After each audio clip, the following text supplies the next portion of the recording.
Hello, ladies and gentlemen, and thank you for joining us this evening for a very special event. We're going to be hosting 3 hours at Mount Panorama Bathurst and bringing the coverage. As always, my name is Matt McAdams. Joining me in the broadcasting booth is none other than our other broadcaster, Adam Santana. Adam, how are you feeling this evening? I'm feeling great. I'm so excited to be back in the booth. It's been, I think, a couple months since I've had the privilege of broadcasting a DRL race, so I am ready to get this going. I am also ready to get this going. Yep. So yeah, we did miss you during the Wet Hot American League. That was some good fun racing Camaros and Mustangs, but we are going to be bringing you 3 hours of GT3 madness here at the mountain. We've had some relatively interesting weather reports. There is a very slim chance that we might even see some rain during the 3 hours of racing. But it's, no matter what, we're definitely in, we have some excitement in store for all of us today. Right now we are just wrapping up the tail end of the practice session. Let's see, we are sitting at how much time left here? Why don't I just go ahead and... Little over a minute. Yeah, a little over a minute left here. For some reason, the scene doesn't want to switch. Come on. Come on. Ah, there we go. All right, so there's the cars all lined up in the pits. We have a couple people still out on track. Here's a pack of 3 of them here. Getting in their last chances to get some practice laps in. And I think that's actually 3 McLarens back to back. And actually, if we take a look at the field, I haven't even seen what the car split's looking like today. Let's throw the manufacturer information up there on the screen. Bam. Good amount of McLarens. See a couple Mustangs in there. See an Aston. BMWs. Yeah, a couple Astons, a couple Raris. I do see a Lamborghini in there. See, that's going to be Felix Payan driving that one. And he's currently in the pits. Yeah, a couple Porsches, a few Ferraris, so pretty decent selection. Oh, and one lonely Mercedes. And one lonely Mercedes, never to be forgotten. He's always out there. Oh, and we've got a little bit into the wall there by Phil Brown. Good to get that out of your system during practice, for sure. Don't want to be seeing that happening during the race. It's... I am so bad around this track. Yeah, it's not fun for me. So as soon as I was told the next endurance race was going to be Bathurst, I was like, cool, put me in the booth. I don't it is such a fun challenge, though, to try to be perfect on, what is one of the most difficult sections of track in the world. Yeah. It's such a challenge that getting it right feels amazing, but then the next lap you walk up at the dip at Skyline and you're in the wall, and then you're upside down. Yeah, you're upside down. You've taken out everybody who's around you, and yeah, it can get rough. I tried to do a couple of laps in this this track yesterday, and it did not go well. Granted, I haven't been driving nearly as much as I used to, but yeah, I was just, especially coming down the mountain. The rest of the track I could figure out, but it's that section of track that one car is actually going, the number 95 car, is currently going down, just sending it down the mountain. It really can almost turn into a game of pinball if you're not careful. Yeah, and it's not even, you don't even need a big mistake. You can just brake a meter too late or just have a slight lockup because the car's unbalanced and you're just riding the wall the rest of the way down. Yep. And you return to the pits with a very unhappy pit crew looking at you, just really wishing you weren't the one driving. Anyway. Speaking of which, we got almost entirely solo drivers tonight for our race. Yeah. I think only 3 teams, and the rest are solo entries.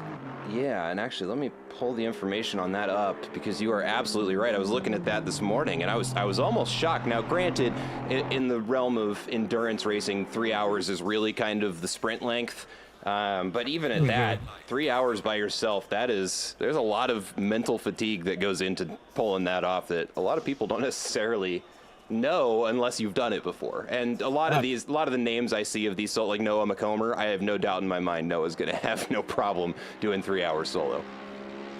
Yeah, the biggest challenge is going to be handling that for 3 hours solo, and especially if we maybe throw a little bit of rain in.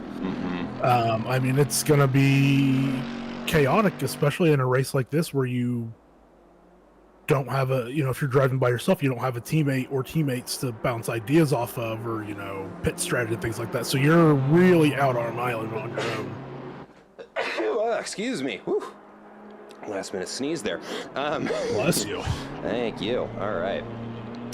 More and more cars making their way out onto the track now. We can see, that pit exit's starting to get busy. One more leaving there. Felix Payan on his way out. Yeah, no reason to be in a huge rush for our drivers. There is 20 minutes of qualifying, so it's plenty of time to get a good lap in. But, of course, as easy as it is to end your qualifying run here, maybe going out fast and quick and trying to get at least a banker in on this first run is probably a good idea. Couldn't agree more. Yeah, that's usually my strategy. You take your one out lap, get the tires as warm as you can get them, set your banker lap, just get it out of the way so you have something on the board, then go out there and start pushing, because there is nothing that feels worse than trying to recover from lap after lap of just barely going outside the track limits and then finding out, oh God, I've only got enough time for one more qualifying lap, and you're just stressed the entire time it's happening. Yeah, totally. And the qualifying isn't going to be super important here with as much possible chaos as we're looking at, but still, I mean, if you can put it up front, I think you definitely prefer that and not have to worry about what anyone in front of you is doing. And that's the other thing you got to think about is, you do enough of these things and you realize that qualifying is the most sterile environment that you're going to get. Yep. And so just focusing on making sure you get everything absolutely perfect and getting it consistent, because come race time, there's, no less than 3 cars immediately next to you. All of that precision and trying to just barely hone in the right lap time there is out the window. It just becomes survival of the fittest at a certain point. Yeah, and around here, if you're in traffic, I mean, there's a good chance that you're going to get stuck behind someone that's not as quick as you, and you're not going to be doing your full pace around the mountain. You have to do what the car in front of you is doing. You can't go any faster because it's just too hard to pass. Yeah, and that's going to be the reality for a lot of drivers who don't get a good qualifying lap. Sometimes I'm one of them. I usually find my pace during the race because I lock in behind somebody who's just a bit faster than me, and you pick up enough of their line to where you're like, okay, yeah, I'm starting to figure this out, and the lap times get consistent. Mm-hmm. But that only works when you're not as fast as the guy in front of you. And a bad qualifying run can get you stuck behind a guy who's even a half second slower than you. That can be enough to not be able to get around them, especially on a track like Mount Panorama.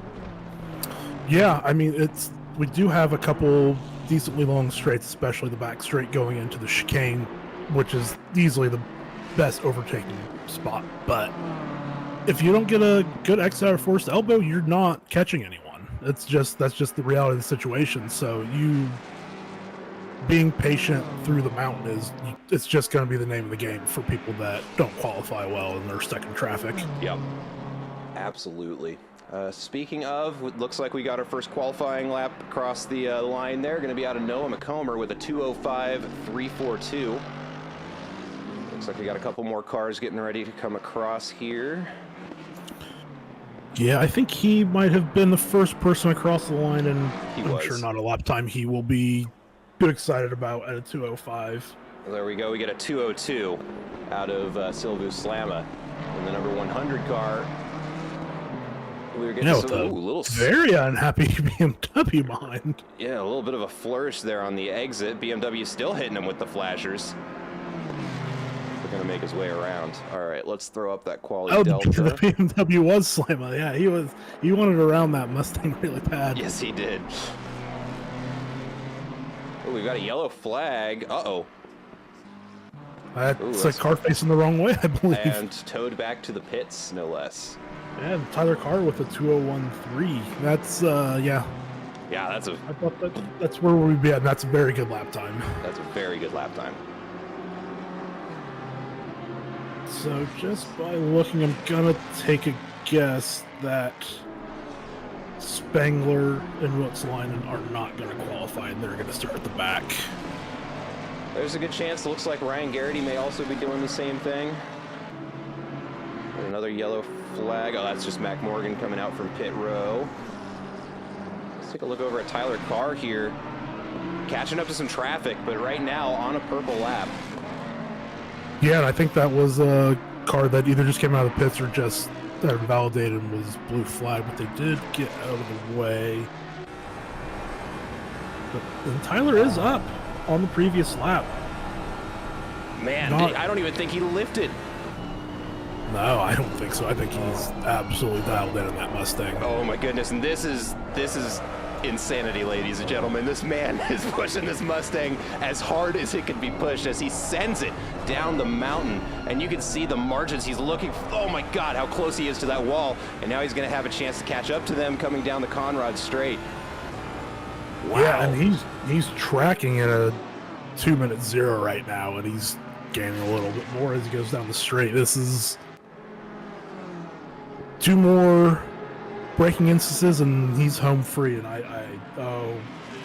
Fantozzi just went to the top of the 201 too.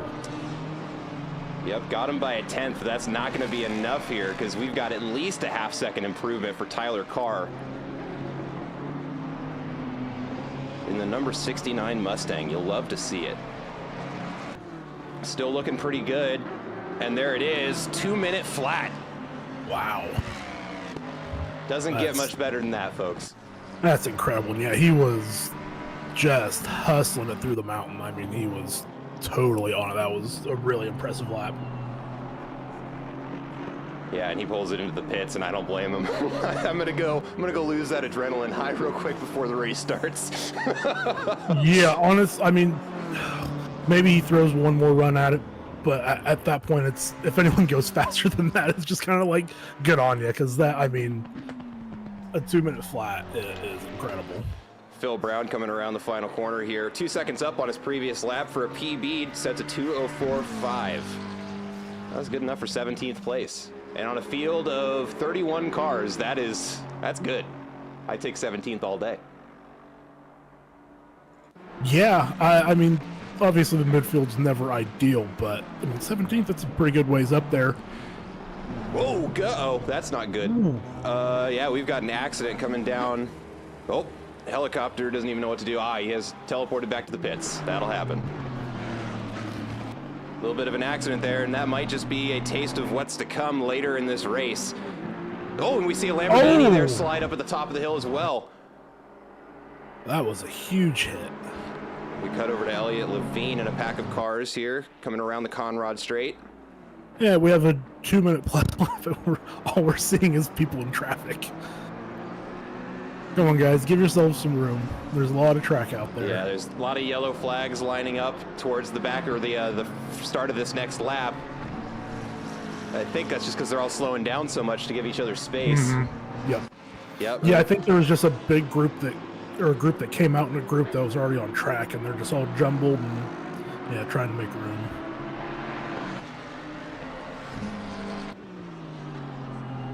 Ooh, got a yellow flag at the start of the lap. Where? Uh-oh. That's not a good place to be. That is a Porsche parked in the wall at the start of turn 4.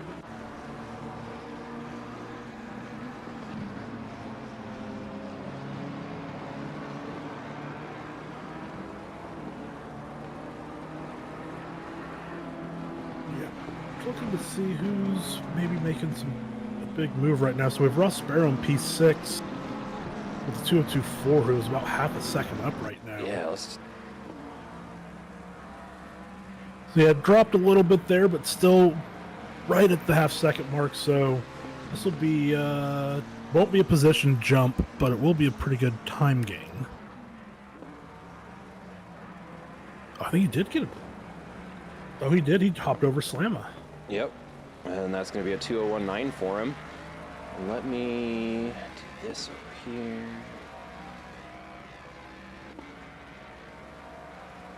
Okay. And Carr is out for another run. He is. Noah McComber here. 1 second up, coming around the end of the lap. That'll be a big gain.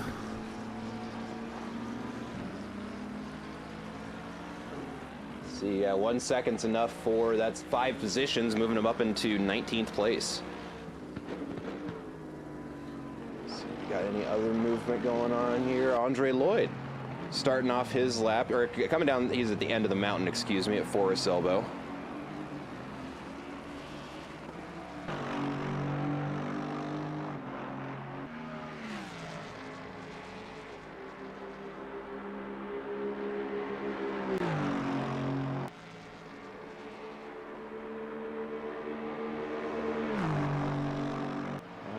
Something I want to just check real quick. Let's see our session best relative, just to give everybody an idea of kind of the pace of the field here.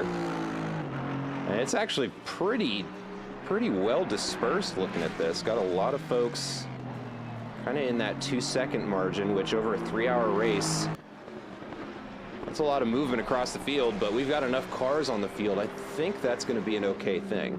Yeah, honestly, I would say from Garrity in 7th down to about Vasquez Brontes in 16th, maybe even maybe even down to P19. I mean, that's not a humongous spread. No. In lap times.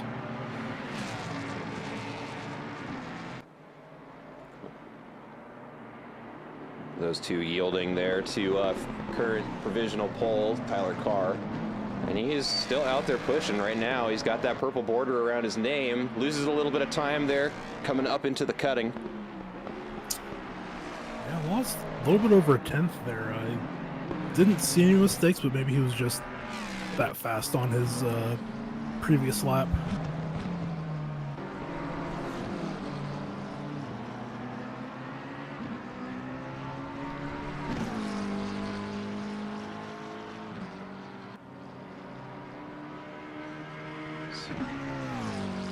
Ryan Barkins coming down the Conrad straight, 1 second up. We can see 2 cars out in front of him, kind of fighting over who gets to enter that curve first.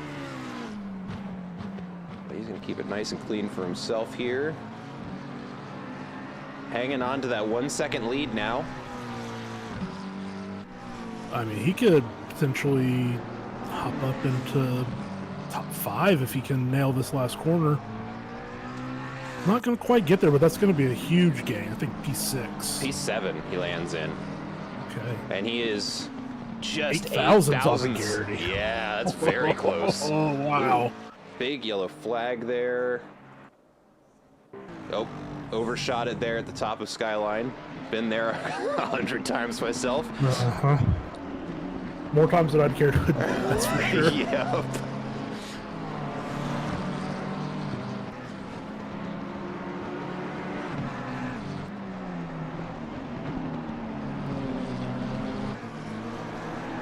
Ooh, a little bounce off the wall there for the number 100 car. That's right, I was going to pull up. Ooh. Ooh. Yeah, that McLaren took a whack. Yeah, I mean, they fell completely off the screen, so I wonder if they just mashed the brakes and turned to pits. May have been, although that's a place I've never seen a car. No, unless it just intentionally came out of the corner slow and pulled over. May have been. Yeah.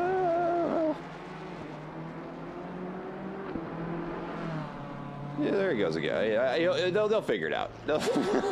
Yeah.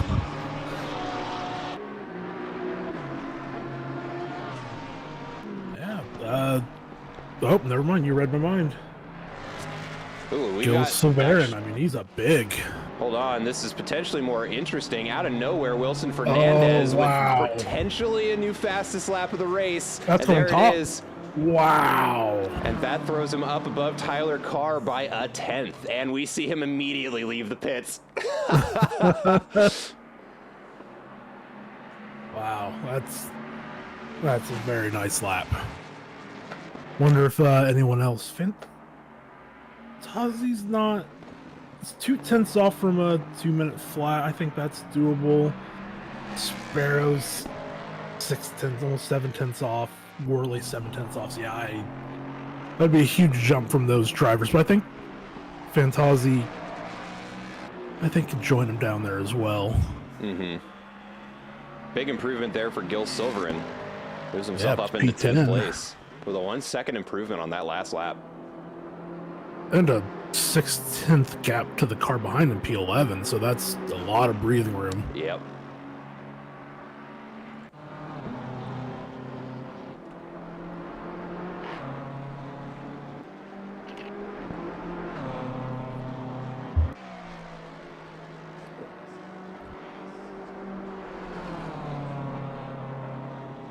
Coming around Skyline now.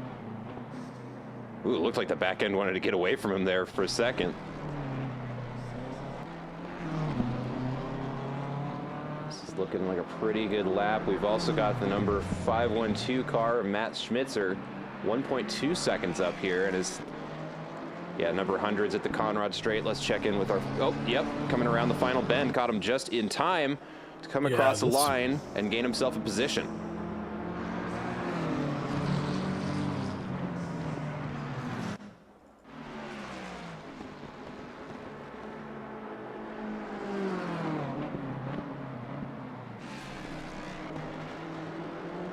Yeah, slam it down in P8 is almost 4/10 up.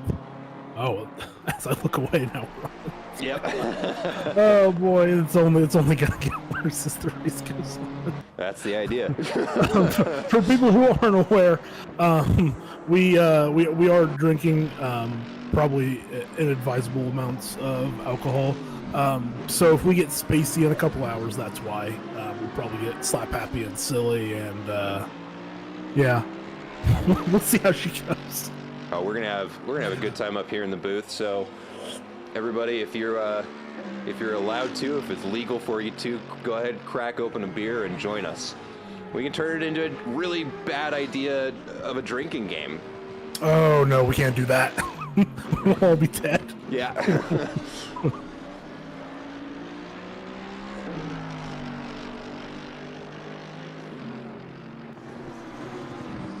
Yeah, and some of our drivers are joining us in the drinking, but I don't think they're going to have much time on their laps to drink too much.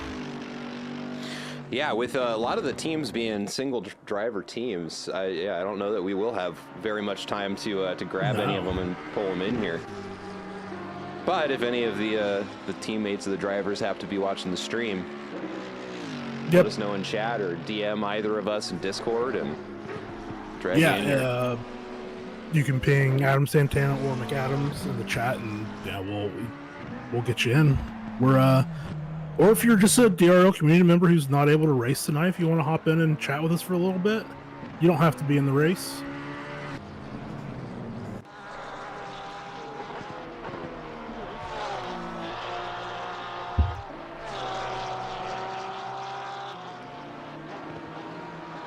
Yeah,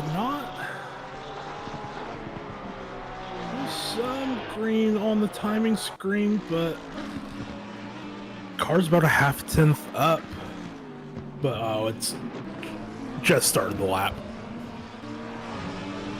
Yeah, I'll keep an eye on that gap. Sparrow and P5 is, a couple, almost 0.3 up now. If he can finish up. I think ACC Race Controls may be having fun at my expense. They're known to do that. It's showing that Ross is 0.3 up, but his current lap time is almost 8 minutes. So I think it's confusing. He's on his out lap. Yep, that's probably exactly what's going on. I would like to be wrong, because if he is 0.3 up, then he is going to pick up a position.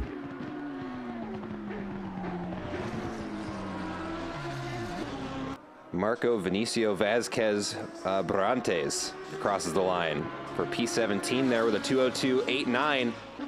17th place and still a second faster than I've ever been around this track. I'm glad I'm not driving. Car was 0.5 up, but lost it somewhere. But now it's gaining some time back. Oh, and losing it again. I think he's on the mountain at the moment, and that's maybe causing some things to jump around a little bit. Here we go, and Neem Friday making his way up the mountain as we see him come up to Skyline. Yellow flag right in front of him. Whoa, that's an Aston Martin facing the wrong way. Woo! Yeah, hopefully we have a couple minutes between qualifying the race, so Friday can potentially change their pants, because that was terrifying. Because that's completely blind. He almost certainly didn't see the Aston Martin until he was going down. Yep, I just happened to look at the steward to see what flag was in his hand. I hope he did the same, and he doesn't need to change because every endurance racer knows you wear yellow pants. Also, in the midst of all of that, still manages to continue to improve the lap time as he comes down Conrad Straight. 9/10 up, 8/10 after the brakes there. Let's see if he can squeeze it back out. Now up to a second. Up to P21, I think. Let's see, 2.7, yeah. And then Say or it's just SC, I'm not sure. Oh, never mind. I think it's ACC race control line to me again. Stop doing that. And then, yeah, this will be movement for Augusto Jr. Yep, cross the line, but and up to P24. Position. And that is going to do it. Up in P1, Wilson Fernandez snaking it from Tyler Carr there. And we kick over to the race session here. Let's get that all situated and sorted out. Let's go ahead and just, I'm going to tell the game to walk through the cars here.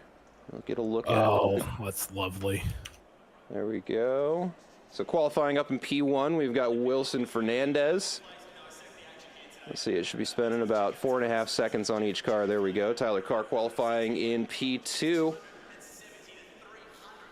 Bruno Fanatazzi in the number 71 Ferrari in P3. Ross Sparrow in P4. So far, all within a second of each other. In P5, Sylvia Slama, Joshua Worley in P6. One of my favorite DRL liveries. Yeah, it's a very good DRL livery. And yeah, just a shout out to everybody who put the time in to customize their cars. Love doing this part of the race because we get a chance to look at them before they all become a motion blur and moving too fast for us to see anything. Yeah, and we're going to get to that Porsche that is next in line, but I think that's Ross Coulette. They made that livery themselves, and that thing looks incredible. That is a mean-looking Porsche. Obviously took some inspiration from Rexy, but I mean, that's an incredible one. That one's incredible, too. Yep. I don't understand how people make these liveries. Just talent. Talent and a lot of time. Yeah, I just can't comprehend it myself. I'm lucky to make a decent-looking one just in the livery creator in-game. Ooh, a Milwaukee Tools. I love that. Oh, that's awesome. We love to see that, too. And a couple of these are showing up as either didn't load or maybe just something wrong with the formatting. Yeah, we've seen a little bit of that one already. Love that McLaren. That is also a nice-looking McLaren. Love that, too. I mean, all these custom-created ones have all been incredible. Yep. That one's nice, too. Nice and simple. Yeah, all things said, the liveries you can make in-game aren't terrible. No. You're kind of locked into the designs that they chose. That's pretty cool. Love the Barbie livery. Jeff and his teammate Mia Rose ran that in a series in a different league, and yeah, they're incredible. There we go, and now we can hear them starting up the engines. And take a look at that field. That is a lot of cars. Yeah, well, I mean, we're going to have all 31 of these cars blasting into this turn one in a few minutes.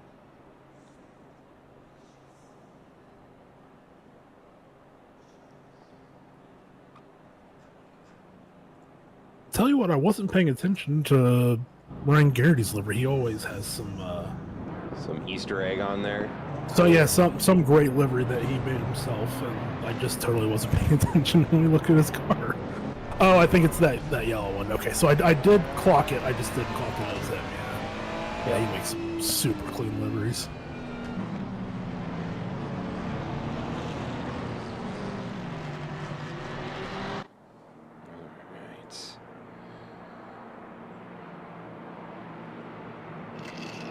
Maybe using the largest drinking container I had in the house to put bourbon in wasn't the best idea.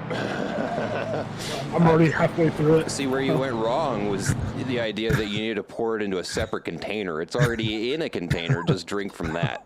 Oh, that would be even worse. That would be so much. You would have to mute me because I would fall asleep like an hour and a half into the race. Which honestly I might do anyway. We're gonna be racing up to my bedtime, so we'll see how that goes. I did have a little bit of cold brew about an hour ago. Yeah, so. I was gonna say I had a cup of coffee about a half hour ago, so we're gonna be good to go. I was a bit confused on the start time. I thought it was maybe that the practice went live at 8 p.m. Eastern and not the race itself. So I was like, oh, I have until 8:30. And then I was like, no, you're an idiot. It starts at 7. The number of times that exact line has happened in my inner dialogue, man, if I had a nickel, I'd be a rich man, I'd be retiring. Because I have learned there is one constant in this world that I can always count on, and it is that I am an idiot. and if you can retire in this economy, good on you. Yeah, right? I'm trying to say I'm wrong a lot.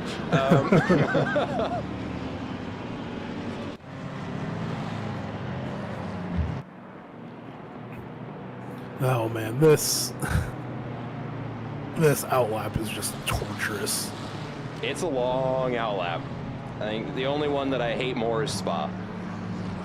Ooh, yeah. At least Spa doesn't always come up with new and inventive ways to kill you, like Bathurst does. True that. Like, if there were walled sections of Spa, could you imagine, like, everything from, like, Eau Rouge down to, like, Wuhan all completely walled in? Yeah, you'd be dead, like, in every single corner. And yeah, welcome to Bathurst. That's what you get.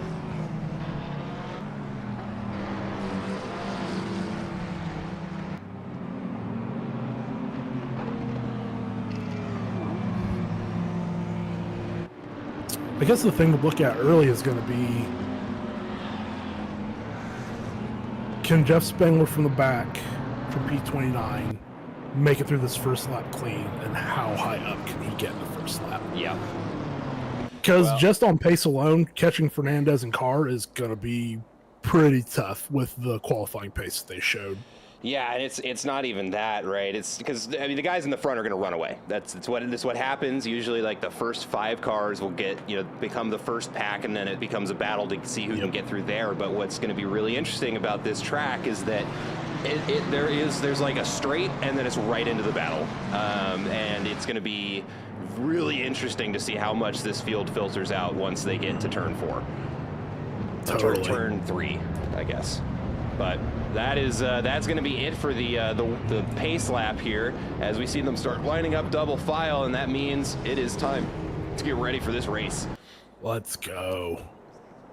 Take one last helicopter look here at the grid, just to give you guys an idea of just how many freaking cars there are. But pretty soon here, it's going to be time to light this candle, kick off this 3 hours of Bathurst race. Oh, and this whole time I just realized I had that hidden because we were fixing it, and then I didn't. Let's go ahead and remind everybody where we're watching. Well, there we go. The green light is lit. Oh. And we've got an early runaway there from Wilson Fernandez. Got Tyler Carr right behind him. I'm going to click the camera back so we can keep an eye on turn 1 for as long as we can.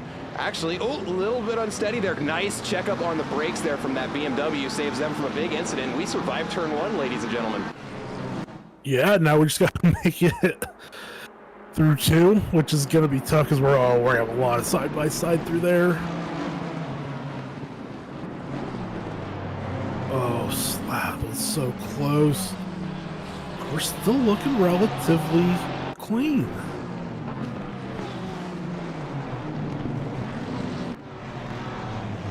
Jeez, look at all those cars. Let's go, boys. Little action there, a little rubbing is racing coming around the bend. Let's check up with our race leaders here. Wilson Fernandez getting chased down by second place Tyler Carr, and it is very close between that, but look how fast they're going up over that hill. Yeah. Jeez, oh man. Fantasi and P3 had a great reaction off the line and was making progress on the inside of Carr. But Carr slammed the door. There was a little bit of contact, nothing bad. Nothing really, just a little door bang. But yeah, now Carr is just going to stay glued on the back of Fernandez. Jeff Spangler and the Barbie McLaren here making his way down the hill. Felix Payan in front of him. We got a yellow flag. Oh, and that's going to be the McLaren of Trey Morgan facing wrong way around coming down the hill. And it claims its first victim. And then reversed into the wall to make things a little bit worse. Yeah, carbon fiber likes sharp impacts. It's really good at handling it. Ooh, we got a potential move being made here up the grid. We got a side-by-side coming into Murray's corner here. Oh, well done. Ooh, and well handled there by the Aston Martin and the McLaren on the outside as they're going to continue this side-by-side race into the first corner. And it's going to be a nope. Yep, the McLaren decides. Nose. Ooh, really good by the McLaren there to stay out wide and get a nice, good exit. Did cut it in a little bit too much and got on that inside curve, but not too much of a run here.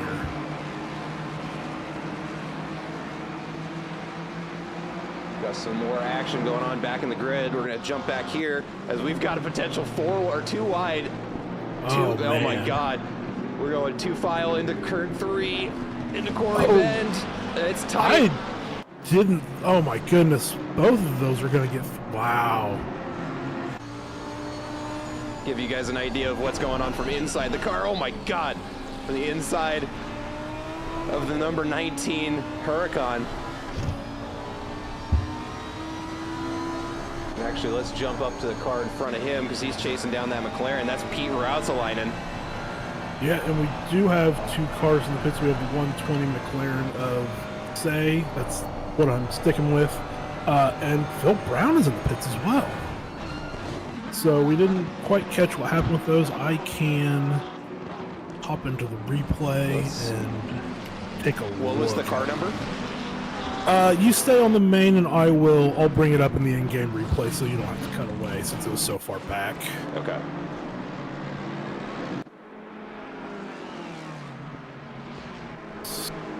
Let's go for... Ooh, 2 wide down the Conrad straight. The number 100 BMW noses out in front. So Brown got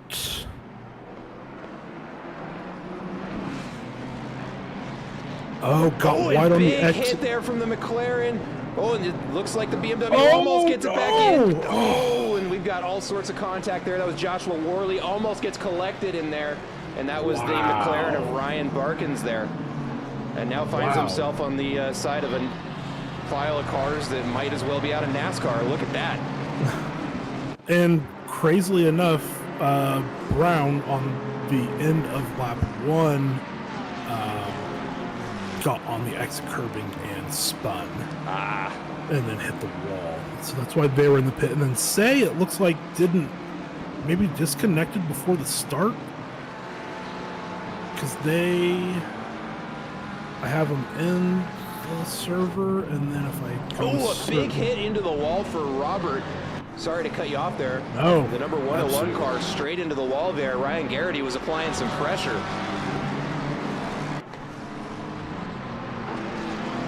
So yeah, it looks like Say must have disconnected from the server. That's no good. No, that's very unfortunate. But this is a 3-hour race, and they're back out on track, and I mean, I would say there's going to be people that are going to be... Oh, we are not finishing with all 31 cars. Yeah. No, there's going to be people that are in the pits for an extended period. It's just the nature of this track. Yep, I mean, it's a 3-hour race. All you gotta do is complete more laps than everybody else. Did we miss the pass for the lead? Did we? We have car in front. Oh, yes, we do. I'll check that very quickly. I don't want that camera angle.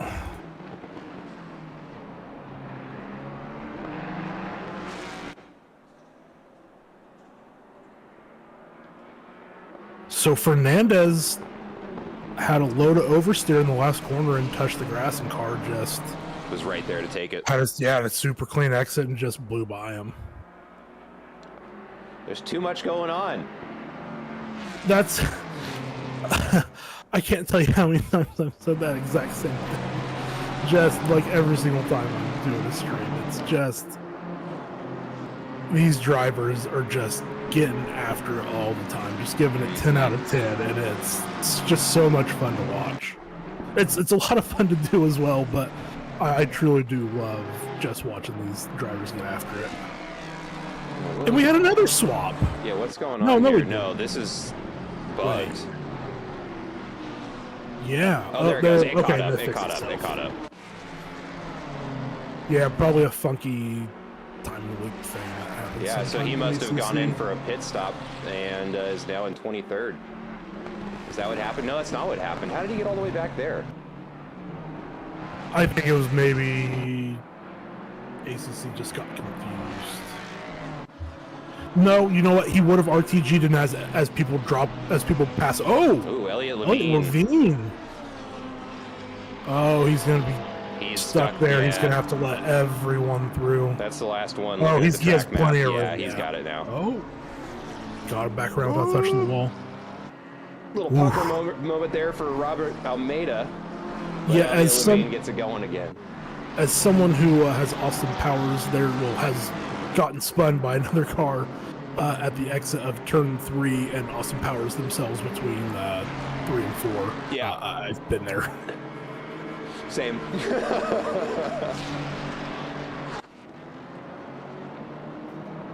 Yeah, I think it was like it was definitely within like my first 10 endurance races. I would say it was probably around like 6 or 7.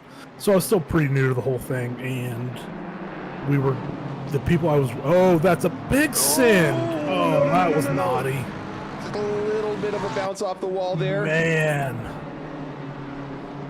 Buckwall really did the big smelly dirty there. I believe he did let him back by. So yeah, great sportsmanship there. You'd love to see that. But he did cost Garrity, I think, 2 positions there. Yeah. So just a little bit behind. We've got a side-by-side coming up into turn 2.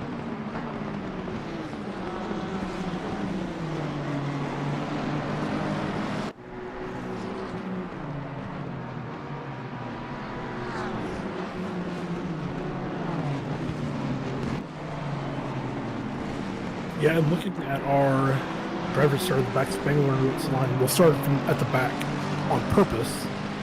They're P18 and P19. Sure enough. Car with the yellow flag. Car with the yellow flag is down in P4 now. Uh-oh. P6. Oh, no. Still spun around. Skyline moment. And yeah, there were here, and we'll do the quick replay since it's right here. Oh, that may have been a mistake. Oh, there it goes. Oh, he tags the brakes and just, went straight. Yeah, oh, man. And then he had to drive back into the runoff to be able to turn the car around. Yeah. He's lucky honestly, he didn't get black flagged for driving the wrong direction.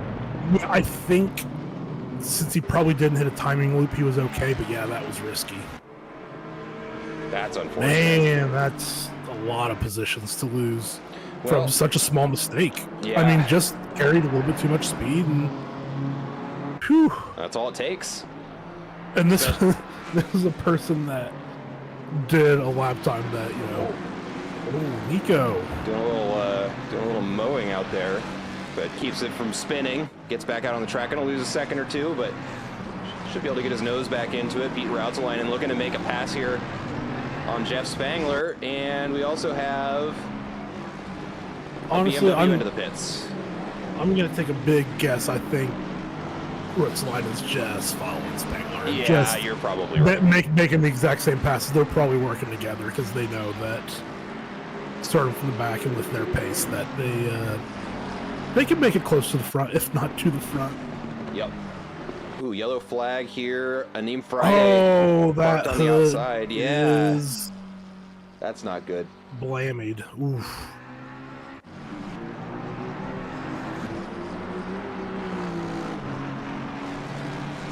Still got a pretty tight pack of cars. Taking a look at the track map there in the bottom left of the screen. It's still pretty much a snake of cars with a couple of outliers. P1 and 2 running away. P3 kind of doing his own thing out there in the middle. And 4 and 5 are battling for position right now.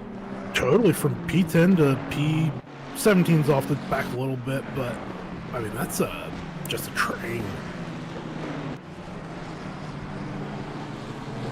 And yeah, I mean that's kind of what we were talking about during qualifying, where if you don't qualify where you necessarily should, this is the risk that you take.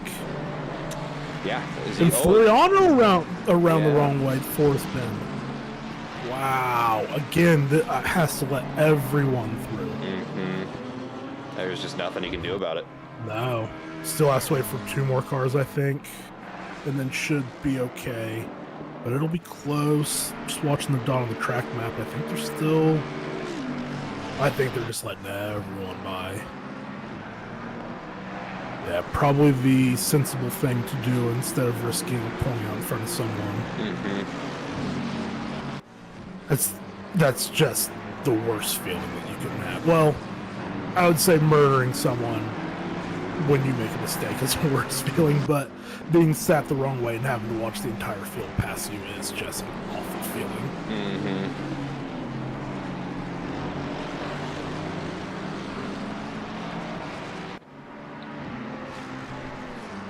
You know, I'm curious. Let's do a little comparison here between Pete Roudselainen and Jeff Spangler. Let me change the data here to the last 3 laps.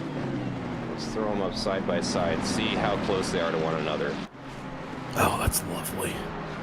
So, yeah, so they're kind of essentially running the same pace, really. It's lap 4, Roudselainen 3/10, pretty big gap, but I think that was probably before Roudselainen was right on Spangler's tail, who is right on the back of McComber. Our lone Mercedes in the field. Oh, by the way, something we certainly should have brought up earlier, but we haven't done is we have a 50-minute pit window tonight, which means our drivers have to at least enter and drive through the pits once every 50 minutes. Oh, stint timer. Stint timer, yeah. So they'll do a pit stop, but essentially you just have to drive through the pits to clear the drive time. So normally in these separations you'd see 65 minutes. Spangler getting alongside early on the straight. Yeah, it looks like he's going to maybe try to go for the run on McComber here. And that AMG's trying, and he's going to tow Pete Roudselainen up right next to him too. Yeah, and I think McComber probably knows that. Yeah. This isn't his battle right now. Yeah, I'm sure if we go on board with him, we hurt a lift. And going too wide through the bend there sometimes is sketchy depending on the car. The Mercedes and the McLaren are pretty stable through there, but back in a season of another series I was driving the 488 Ferrari, and if you were not on the racing line through that bend, you were in the wall. Yeah. Because that suspension, the random number generator of the suspension, and just the awful suspension of that car just couldn't handle the bump. It's just like one bump. It's all it takes sometimes. Yeah, that car, man. I love that car so much, but it's just was not good on like a third of the tracks. Anything with any type of curbing that you had to take or was bumpy was just a nightmare. See, I think the last car I took endurance racing was the McLaren, I think. McLaren's a really good endurance car. It's consistent, and you can kind of anticipate what it's going to do. Yeah, the car I had the most success with in endurance racing was the Aston, probably, and the Honda back in its heyday. Yeah. Let's see, that thing was a little bit on the inside there for Noah McComber. Yeah, and got away with it. Sometimes if you get out in that runoff area out on the left of it, it's super bumpy and uneven. You can just get spun out into the wall, but he kept it pretty tight. And I mean, that Mercedes can handle just about any bump in the world, so it doesn't really matter. Yeah. Take a look back here at Felix Payan in the Lamborghini, chasing down Juarez Augusto Jr. in the number 8 car. This will be for 15th place. A little too far back, but still gonna get a decent tow here. Yeah, the BMW at least shouldn't run away from him very much.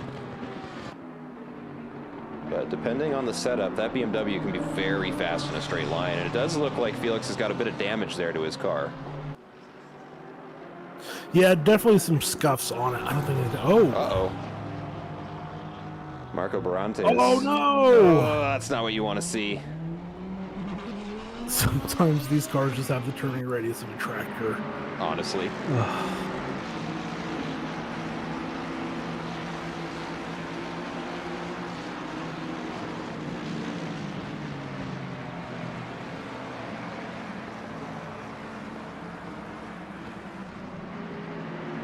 Yeah, and as we're watching that, we've kind of gotten away from it, but out in front, well, the gap just shot up. It had been holding steady at 2 seconds for quite a few laps. Now it's kind of a little bit between Fernandez and Ventozzi, but they've run away from Prospero. It's almost 8 seconds off Fantozzi in P2, but 10 seconds off the lead. So those top two are really giving themselves a really nice gap behind.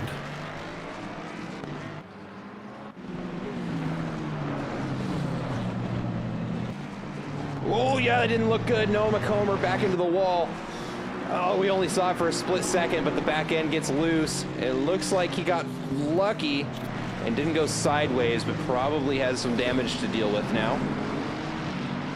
Oh, a little kiss there on the exit, too. Yeah. Gotta wonder how bad it is or if it's something that Noah can just... Oh, it's Jeff Spangler's got a nice run on Andre Lloyd. Oh, and he is not giving him any room to work with. And gives him a bump. Back on the track there. Andre Lloyd keeping his nose in it, and he gets back out in front. Very well done by Lloyd to gather that back up. Oh, nerves of steel. Absolutely.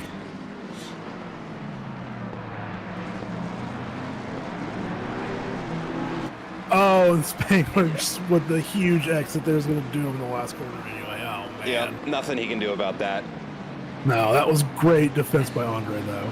Now unfortunately for Andre, he is now in between him and Routsalainen. That's not somewhere you want to be. I mean, look at this.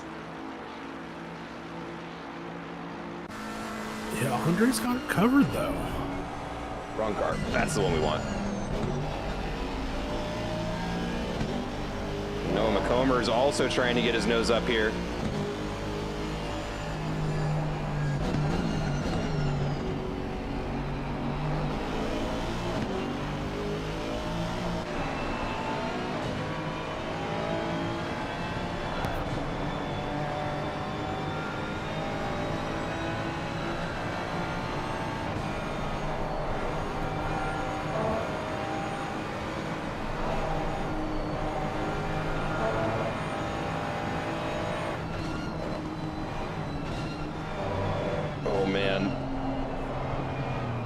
Oh, it stresses me out even just watching these guys do this fast.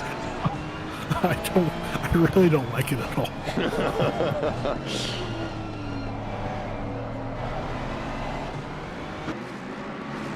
Like it's one of those things when you're in control of the car and it's one of those things where like you get so close to the wall. You're like, no, big contact there for Joshua Worley, and it looks like Silviu Slama in the 100 car. Yeah, I think that was Worley was attacking Slama there, trying to get around. I think was kind of significantly ahead there at one point. Tyler Carr gets his nose back out in front. Ooh, that front end of that Mustang does not look good. I tell you what, when he was in clean air, he was doing 202 still, so yeah, it's not affecting him too much. I think his last lap before this one was like a 202.6. Let's take a look. Or maybe I think maybe it was a low 203. Oh boy, my memory's already bad. Let's see here. Where's that option? And he's gonna get. I mean, I think that that was lap traffic that by. That was not for position. There we go. There are his last laps. Yeah, 202, 202, 204. Yeah. So, I mean... So 202.8 was 8/10 off. So Fernandez's last lap, so not on the same lap. Yeah. It was a 202.0. So, and Fantozzi did a 201.7. So he is still doing good lap time. So he's certainly not out of this for a podium position. No, absolutely not. And let's see, he has not been through the pits yet, so he's still out there on the tires that he came in on. Woo, a little bit loose there for Ryan Barkins. Having a bit of a slide coming up into Skyline. Yeah, I think the interesting call for Tyler will be... Oh, that's a big accident. No. Uh-oh. Oh, good job by a lot of those cars by slowing down. Yikes. I mean, slowed down so quickly to not make that any worse than it was. And Donovan Kennedy, unfortunately, stuck, and he's going to be stuck there for a while. Oh, that was an ugly accident. Yeah, I'm Let's, curious to see yeah, what let's get another look at that. maybe caused that, because we caught that kind of late. Oh, is this the wrong one? Yeah, it's Oh, no, a little further up. Oh, Yeah, I think it's it was right in maybe front of that. us. Yeah. So it looks like think that McLaren goes a bit too far inside. I think that McLaren might have been a lap car. I will put some better eyes onto it. Donovan Kennedy, let's see. He is 9 laps in. Yeah, that would have been a lapped car. Yeah, so I think maybe... Oh, yeah, they kind of... So, looks like what happened is they cut onto the grass there,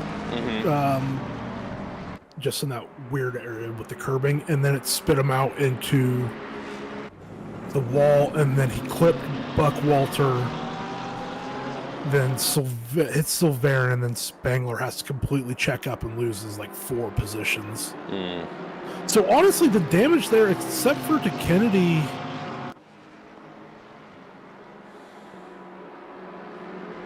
Yeah, because Kennedy really only hit Buckwalter on the door. Sylvain might have a little bit of damage, but other than that, it was pretty contained. It was just a bottleneck.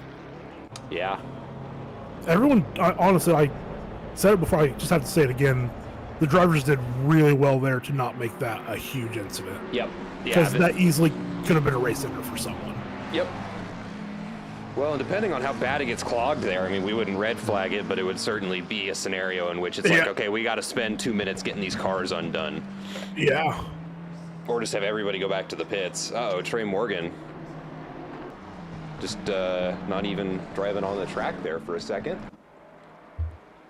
Pierce Hanley looking for a pass to move up into P4. Oh, that's very close there. Ooh. Boys, there's still 2.5 hours. We don't need me to racing that hard right now. Yeah, without having a good real look at that first incident with, what was it, Slamma and Worley.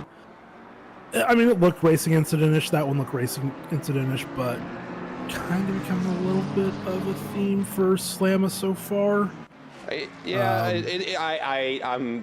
I won't say that I've seen any problems, but I'm paying closer attention to that car. I see what you're saying. Yeah, it's one of those things. Aggressive. Yeah, it's like one of my favorite TV shows, Justified. The main character, Raylan Givens, says to a bad guy, says, you run into an asshole, you ran into an asshole, but if you run into assholes all day, maybe you're the asshole. Yeah. And obviously I'm not saying Slamma's an asshole. That's certainly not what I'm equating, but when you start getting to lots of incidents, it kind of seem like it is maybe all your fault. But I will say, I think both those incidents are probably racing incidents. Yeah.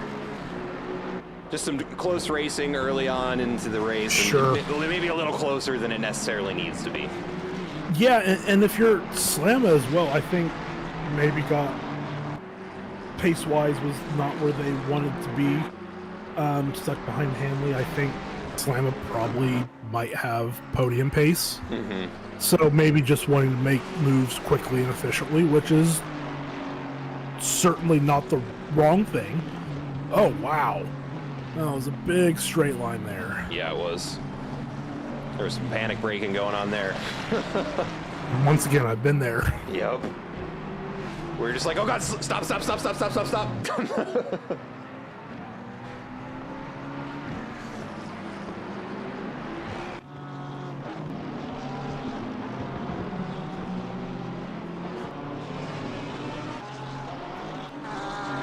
Ooh, a little bit loose there for that Porsche. Yeah, and this has to be the point in the stint where they're gotta be starting to get a little bit low on fuel, so that front end's getting a lot lighter since the fuel tank for the Porsche does sit in the front of the car since it is a rear-engine car. Mm-hmm. It makes the car in ACC for me. I can't drive it. Cannot do it. I did an endurance cup in the Porsche Cup car, and that was kind of my takeaway too. It was like the first half of the stint was okay, and then the front got light, and then it wasn't okay anymore. Well, I can't even drive the Porsche Cup car since it doesn't have traction control. I got real disciplined with my right foot. I have such a heavy foot, and I've gotten better because. A big difference between ACC and iRacing with the GT3s is if you get into ABS or traction control in the GT3s and iRacing, you're understeering and you're really hurting your lap time, so you have to be a lot better with your inputs, and I think it made me better in ACC as well, but in ACC you can really lean on the assists that are built into the car. Ooh, big kiss on the wall there for Andre Lloyd. That opens the door for Jeff Spangler for the pass.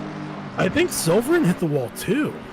He may have. But I think it was a little less severe than what Andre had, but I think it was maybe just one of those things where you kind of follow the car in front of you.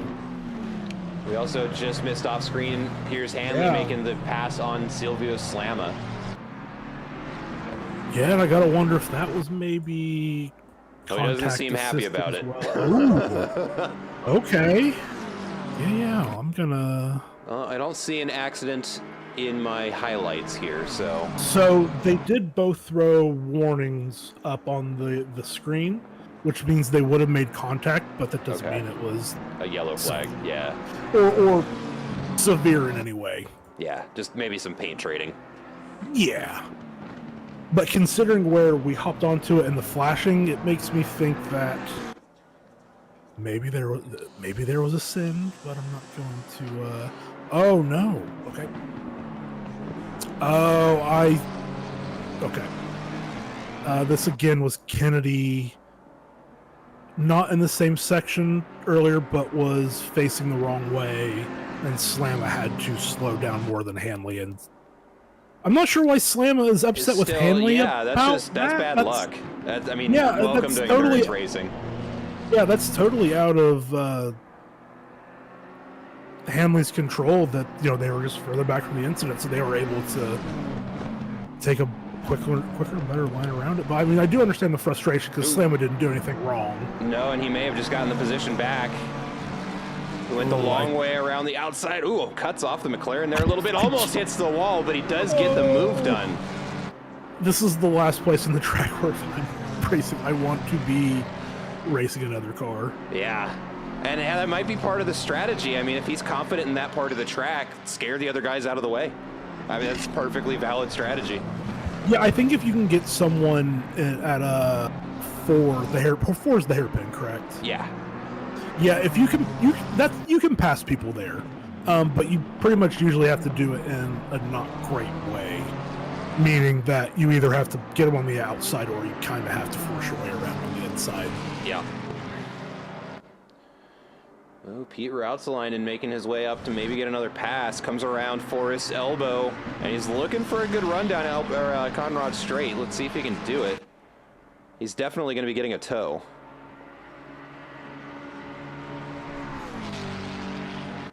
Ooh, it's very close. Moves to the inside. Ooh. Just a little look. He was just taking a look. Yeah, and both these cars are pretty strong in the straight line speed, especially the Ferrari when he hits the top end. It's very fast. But that McLaren gets there a little bit quicker. Yeah, and this is certainly the part of the grid just going off qualifying times where you would expect Rootsline and Spangler where it starts getting pretty difficult for them to start passing people. Yeah. Oh, he's going to try, though. Let's see if he can get it. He's got it wheel to wheel now. Oh, I think he's got this one. Yeah, it's just going to come down to which car is braver. And yeah. Pete backs out early. That was probably smart. And he lines up the pass. There it is. Yep. Oh, so well done. He kind of forced Barkins to brake later than they probably would have wanted there and just drifted out wide. And yeah, that's a tough corner to pass because there's just no grip off the racing line. So you do have to brake earlier than you would like. So it's hard to stay side by side, but when the car on the outside makes just even that tiny mistake, you can just drive right through, just as we saw Rootsalainen do. Yeah, and honestly, all that is just experience. Pete Rootsalainen is one of the most, just practice drivers that I see out on the field, at least of the names that I know. Oh my God. Surprise! Oh no! No, Ryan Barkins, the car gets unsettled, and that's a bad spot to be. Oh, no. Oh, no. Ryan, no! Oh, the stewards are going to be talking about that one. Yikes. Yeah, you got to leave it parked, dude. Oh, and then he blocked McComber as well. Yeah, that's one of those where you got to eat it. Yeah, it's just so hard to do, especially in the heat of the moment. But yeah, that's certainly going to be, I would imagine, a pretty decent penalty for coming back onto the track in an unsafe manner. Yeah. And the most irritating thing about it, too, is even if he hadn't penalized himself, the BMW that I wouldn't say initiated the incident got around him. Yep. Yeah. And we have Tyler Carr in the pits. Yes, we do. 34 minutes into the race. He does have damage to the front of the car, though, so he may have just maybe pushed those tires as far as he was willing. But we aren't in the window to get it done in 2 stops, though, is the problem. So he's gonna, if we stay dry, he's gonna have to do it in an extra stop for everyone else. I mean, it's possible he maybe picked up damage somewhere else that we didn't see. And it just kind of got to the point where it just wasn't drivable anymore. But this is. What was his? Slam was in the pits. Well, Barkins is certainly because of damage. And I think Slamma possibly. Damage, for damage as well. Yeah, I don't know if Carr maybe. He definitely. I mean, look at that dude. He probably is sitting on 1.5 minutes of damage there. Carr, I think that's about what Carr was like before, though. I don't think that unless he. Maybe took some suspension damage that we didn't see. That obviously is the worst thing around here. If it's just bodywork damage, you can usually survive just fine. But yeah, once you start getting that suspension damage and the car just doesn't turn like you would expect, it gets really tough. Yeah. Well, it's the understeer that I'm thinking about, especially coming down the hill. You can't, it's not serviceable. Yeah. It's 120. So we have 145 more minutes divided by 50. Oh boy, I've had a little bit too much street view math in my head. So yeah, he's gonna have to do it on an extra stop. Yeah. 140 divided by 3. But the good thing for him is he could essentially just take full fuel and then just do a drive-through on one of them. Oh, big mistake for Noah McComber. Sorry. Excuse me, who was that? Woo. That was Josh Buckwalter into the wall there. Excuse me, not Noah McComber. Yeah, and sorry for the language, but that was just That's a big hit. That one's not good either, and there we go. Oh, he's around. Oh, no, the wall saved him. Yeah, I mean, that hit, he would have... Yeah, and look at that. We see another incident there from people trying to avoid the... Why did that other car go to the left? Oh, no. Oh, goodness. Yeah. I mean, that was the safe thing to do for the 2 cars who took the runoff. That's why it's there, but that was messy. Yeah, Buckwalter, I mean, that first hit into the wall would have just given him a lot of suspension damage, and he just would not know what it was going to do once he got to the next corner after that, and that's just what we saw. and you don't want to have to return to the pits because you lose the lap that you're on, and that's just kind of big because then you essentially lose at least 2 laps instead of maybe just 1. Well, cameraman has no idea what we're supposed to be looking at. Here we go. All right, these two are not on the same lap. Oh, I gave him the exact same thing I'm drinking, so he has like 20 ounces of bourbon. Yeah, there you go. Yeah, that's his problem. Speaking of, I just finished my first one, so I am going to go freshen up my drink. Sounds good. It'll take me just about a minute, maybe 2. Take your time, I'll hold down the fort. Don't have too much fun without me, and I do mean that. I'll try not to.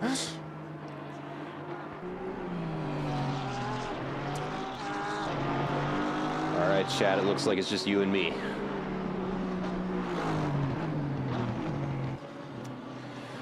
All right, let's see here. Looking around the track, this is going to be the closest battle for position we're looking at right now between Jack and Juan. The number 24 and the number 12 car there. We see Juan Martins look for the inside here as he comes down the Conrad straight up over the hill. He's side by side. It looks like he may pull a lead before the corner. Oh, and he's going to keep his nose in at the Porsche, not backing out early. He's not going to give the position up for free as they come into the chase, and it does look like Juan Martins comes out in front. And that's going to be moving him up into 12th place, up 13 since the start of the race.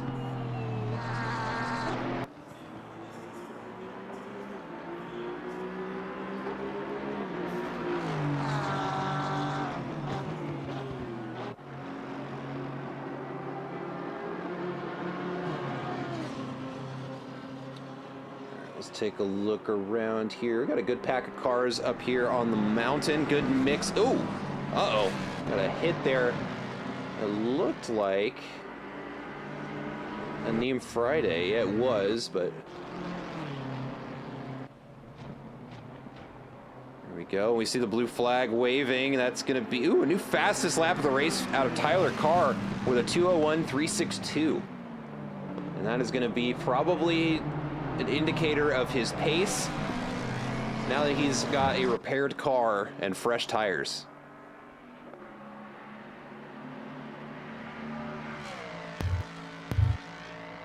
All right, I am back.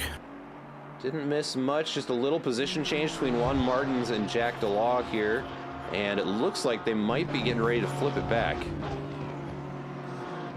Coming down through the S's in the Porsche. Porsche's its driver, and Jack DeLog into the wall. And that was some liftoff oversteer if I've ever seen it. Yeah, absolutely. Whew. That's going to be an extra pit stop for that driver, unfortunately. There's a big hit into the nose. Felix Payan looking for his way to gain another position here, maybe looking at being in the top 10. Yeah, Payan is someone that I kind of had my eye on, that I think they're so consistent that they just make positions that way. That's 100% what it is. That's 100% what it is. Certainly not saying that Felix is slow, because he's certainly not.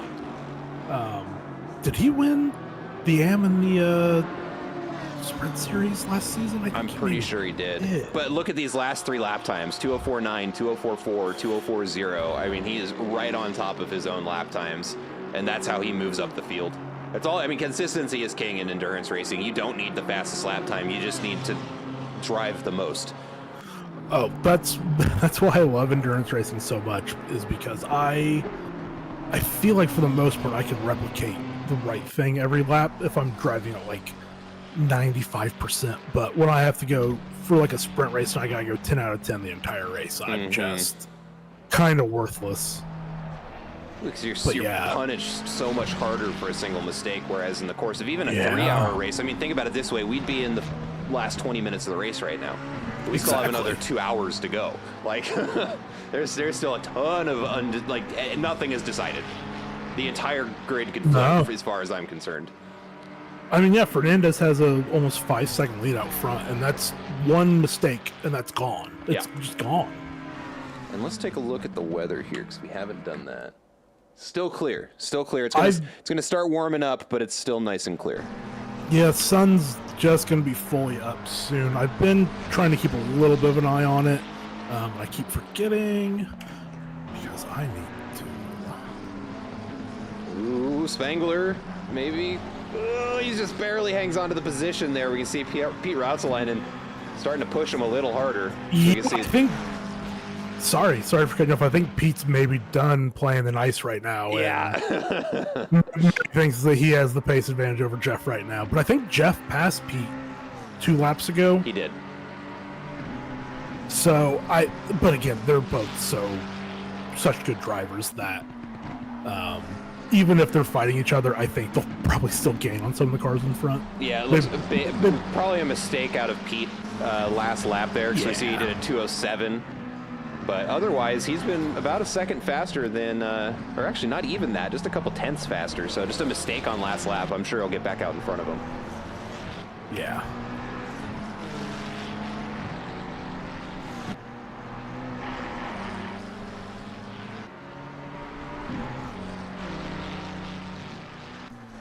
And the thing that I just noticed, as I noticed it earlier as well, but we were just in the middle of so much. If you pay attention to what Pete is doing, he's not using nearly the entire track. As Tyler Carr just put it in a fast lap, a 2:08. Holy, I think that was what he didn't qualify. No. He started from the back. No, I'm talking about Carr. Oh, Carr? He did a 2:08. That's lap. correct. Yep. So that's what he didn't. I think that's actually faster than his qualifying lap by like a couple hundredths. So he is lighting it up right now with no damage on his car. Yeah. Well, and let's take a look here. After his, so let's see, after the next pit cycle, let's see here.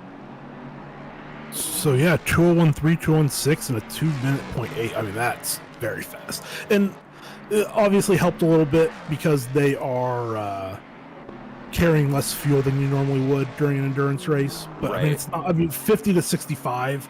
That's not a huge amount of fuel. It's from the jump. It's maybe a couple tenths. Yeah. But I mean, even if you said that Tyler Carr was doing a 2:01 flat and race trim, I mean, it's still a very good lap time for the race. Yep. 100%. I'm trying to see, what am I, here we go. I was wondering if it would show me relative gaps, but I guess we can't. That's okay. Just looking at the pit timers here, because the other thing to remember is, yes, Tyler Carr has gotten much faster, but in addition to that, he also has already served a pit stop, and it looks like it cost him about 55 seconds for his pit stop. So we'll see if... was that his... and that was with damage, too. So that was his time stationary was 55? Yeah. Okay. So yeah, so a pit stop here, all time loss included, should be roughly 56, assuming that they take tires. Yeah. It would be possible to double stint tires here, but I don't think it's worth it. Just my opinion. I think we could maybe see the top drivers maybe take a chance on double stinting a set, or maybe 2 sets, because it's totally possible to do 100 minutes on a set of tires. But, easy. I mean, at the end, they're going to be really off it. I don't know if the time gained would be worth the risk of just having one incident on the top of the mountain. But yeah, I wouldn't be surprised if someone maybe takes that risk.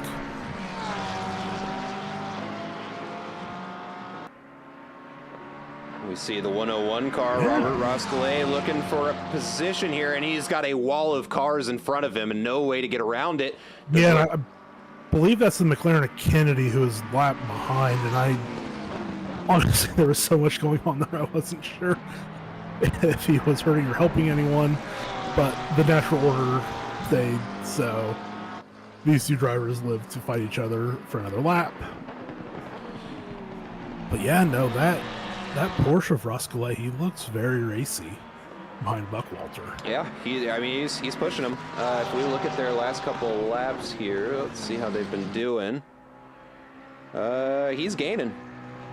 I mean, the last 3 laps, he's gained 15 seconds on Josh Buckwalter. Oh, so. Buckwalter pitted though on lap 18. That's right. Yeah, because he's got that 418. Yeah. So that was a long stop. Yeah, and so he must have been caught up in one of those incidents on the mountain that we saw earlier. Yep. So let's see, what's the total number of pits everybody's done here? Pit stops. There we go. What I was just looking at. So we have McComber. Oh, it's not. Hanley. Never mind. It's not counting them. Okay. Okay, I have them in race control. So McComber and Hanley are in the pits now. So we have Borges, who is in P10, is the first of our pitters. Carr, Worley, Slamma, Silverin, Schmitzer, Martins, Jack Dayuge. I don't know how to say his last name. That's just how I say it. Barkins, Floriano, Almeida, Nico Roshkosh, Buckwalter, Rosclay, Big Smelly, Say, Morgan, Kennedy, Friday. So essentially, well, this would have been easier. P10 and down have pitted. Yeah. And now Fernandez is in the pits. Yep. So let's see, of the people still out. A smidge early, but he'll be fine. Yeah. The biggest risk pitting this early is he's going to have to stay clean. Because if he has one mistake that causes him to have to pit, maybe he's in trouble. Yeah. Spangler in the pits, Rootsline in the pits. So yeah, well, no, if Spangler and Rootsline are in the pits at the same time, they're A-okay, and I'm wrong. Yeah. So, give me a nickel. I want to say Rootsline and Spangler made it to P3 and P4 before they pitted. Obviously, they were helped by some people having issues in pitting already, but this will be the interesting part: is where they come out in relation to Borges and Carr, since they are our front runners who have pitted. Obviously, Fernandez is out and on his way. Not going to be bothered, but seeing where Spangler and Rootsalainen come out, that's going to be huge, and you're on board with Carr. That's awesome. I am going to watch Jeff Spangler, who has the first pit box with Dog. He is still sitting still. Yeah, we've got a very crowded pit lane right now. Rootsalainen is out and on his way, and I think Carr... Nope, that was not Carr.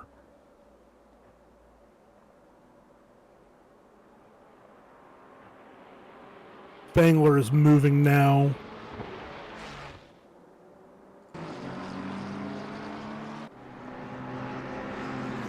So Rootsalainen got Carr and Spangler did not.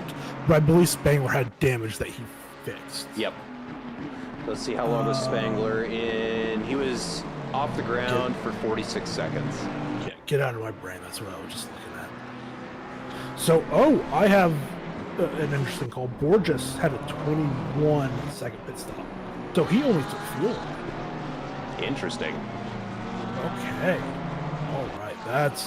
So he's one to keep an eye on for the rest of this stint. Yep. See how those tires hold up.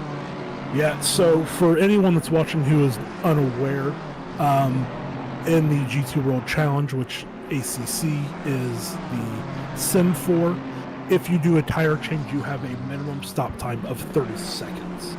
So essentially, no matter how much fuel you take, it's never over 30 seconds. So if your stop is over 30 seconds, you fix damage. And if your stop is under 30 seconds, you cannot have changed tires. Yep. So, yeah, that is interesting.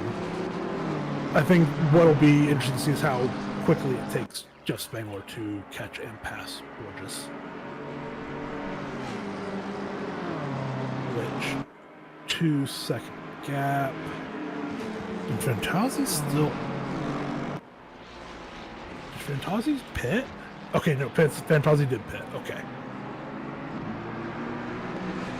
I thought he didn't pit for a second. I thought he was going to get himself a drive-through. But came out 11 seconds in front of Fernandez. So Fernandez fixed damage as well and had a 42-second stop.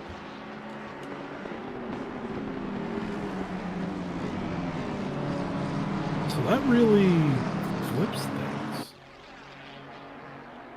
Because I don't think Fernandez necessarily has the pace to catch Fantasia, at least on the fastest lap of the race. Fernandez 18 thousandths quicker for the fastest between their fastest laps of the race. So 11 seconds is going to be a lot to make up. But obviously, with a little over 2 hours left, just one small mistake by Fantasia, and that gap is halved or gone.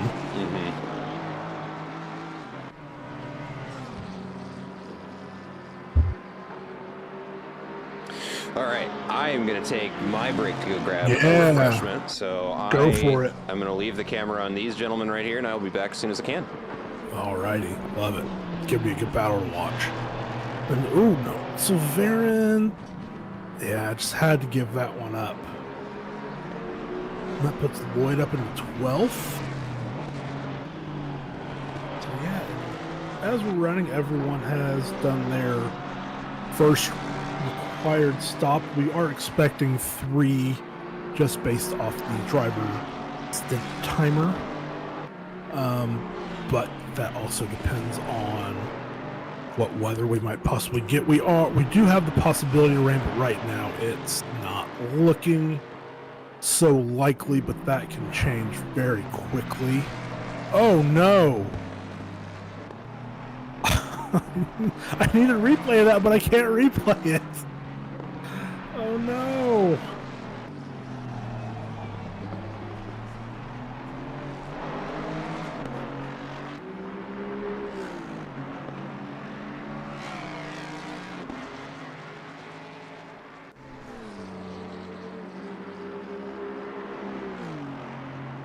Oh, okay, so that was Friday being lapped and just lost the rear of the Porsche. So yeah, there wasn't any contact.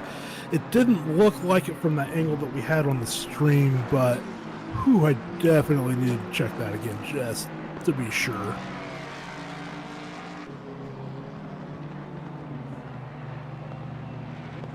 But yeah, that gives Lloyd a pretty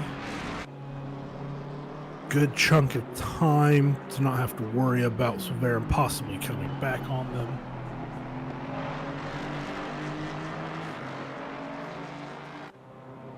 Yeah, at the moment we're not looking at too many battles. We're pretty decently spread, so I think this is about the closest battle we still have. As I say that, we have one emerging, P15, 16, and 17, so Payant, Martins, and Macomber.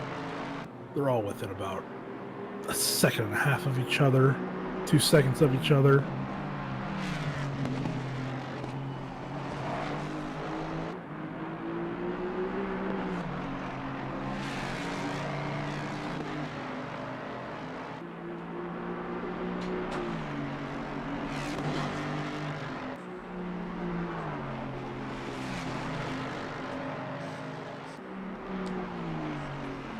Spangler, it's been behind Borges for a couple laps. Right now is 0.2 behind. All right, now I just got back. As our, as I was about to say, either your house is haunted or you're back. 2 things can be true. Well, that's for sure. Oh, so, a little contact there between Spangler and Borges. Yeah, a little tap. And you wouldn't say it causes too much, but it certainly would have caused Borges a little bit of traction there. I hate to get this into something like this before we're even out into the race. But do you believe in ghosts? And I'm not asking to like in a nuanced way. You. I would say sure, yes. Okay, sure. I would believe in the existence of a ghost. Okay, so personally, I don't. But one night in my house, I was walking into my kitchen to get something, and they know how you say if you walk through a ghost, you get a chill through your body. Right. And I had that happen to me where like it was in the middle of winter and my heat was on, and I just like walked through a spot in my kitchen and I went ice cold throughout my entire body. Damn. And I was just like, oh no. Maybe they are real.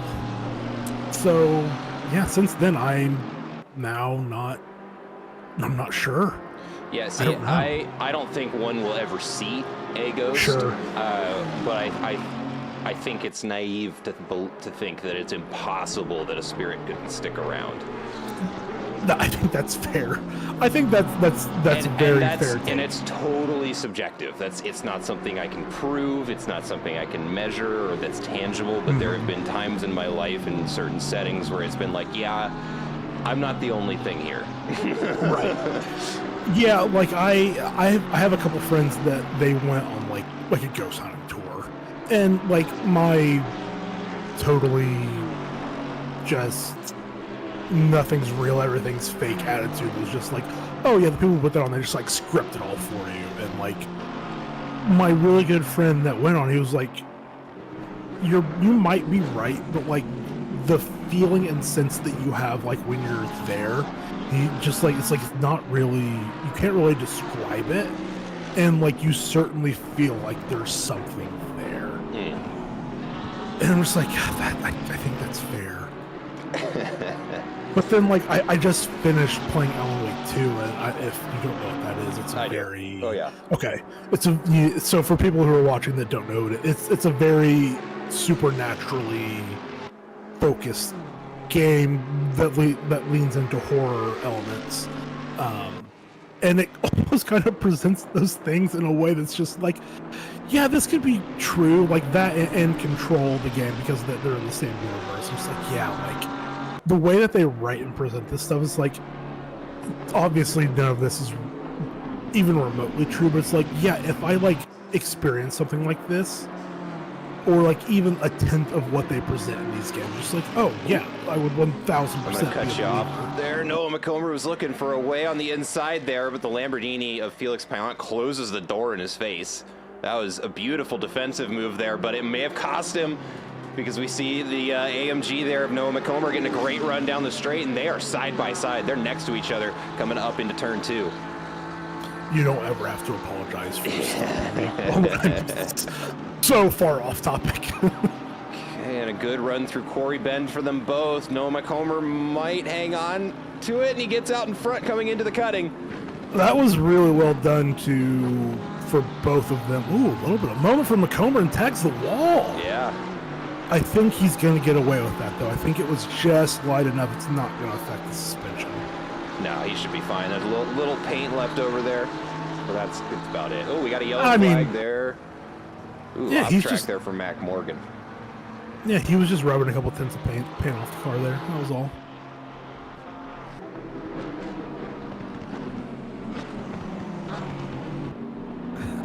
Jeez. So someone commented on YouTube, "Let's go Sport Racing."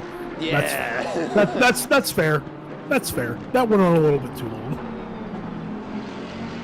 And also, if you were watching before, we're both drinking. So this is it's a bit of a drinking stream. And I had to make myself a little less than half of my previous stream, because as I got up to make myself another drink, I was like, "Oh, I'm already a little bit drunk. We got chill. We're not even an hour into the race."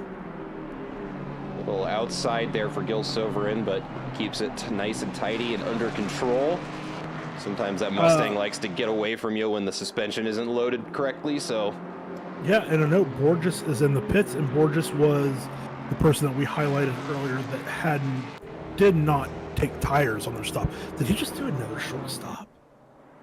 No. Nope, he did a full stop. Yep. That was 33 seconds. Yep, so fuel and tires there for Borges. Let's see how it pays off for him. So maybe the first time he just did his stop was just damage.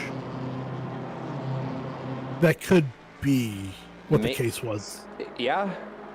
And he fueled for an hour because we just crossed the hour. So I think that could be the case. Because he had a pit stop at 11 minutes and then again at 1 hour. Hold on, did he have a drive-through penalty? Is that what happened? No, he didn't have a penalty. No, because he had time stop logged. That's right. So he did stop in his logs. Yeah.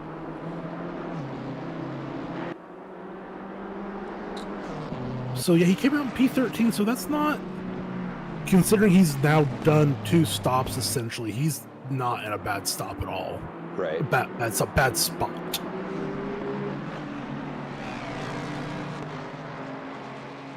Man, our front is just gapped.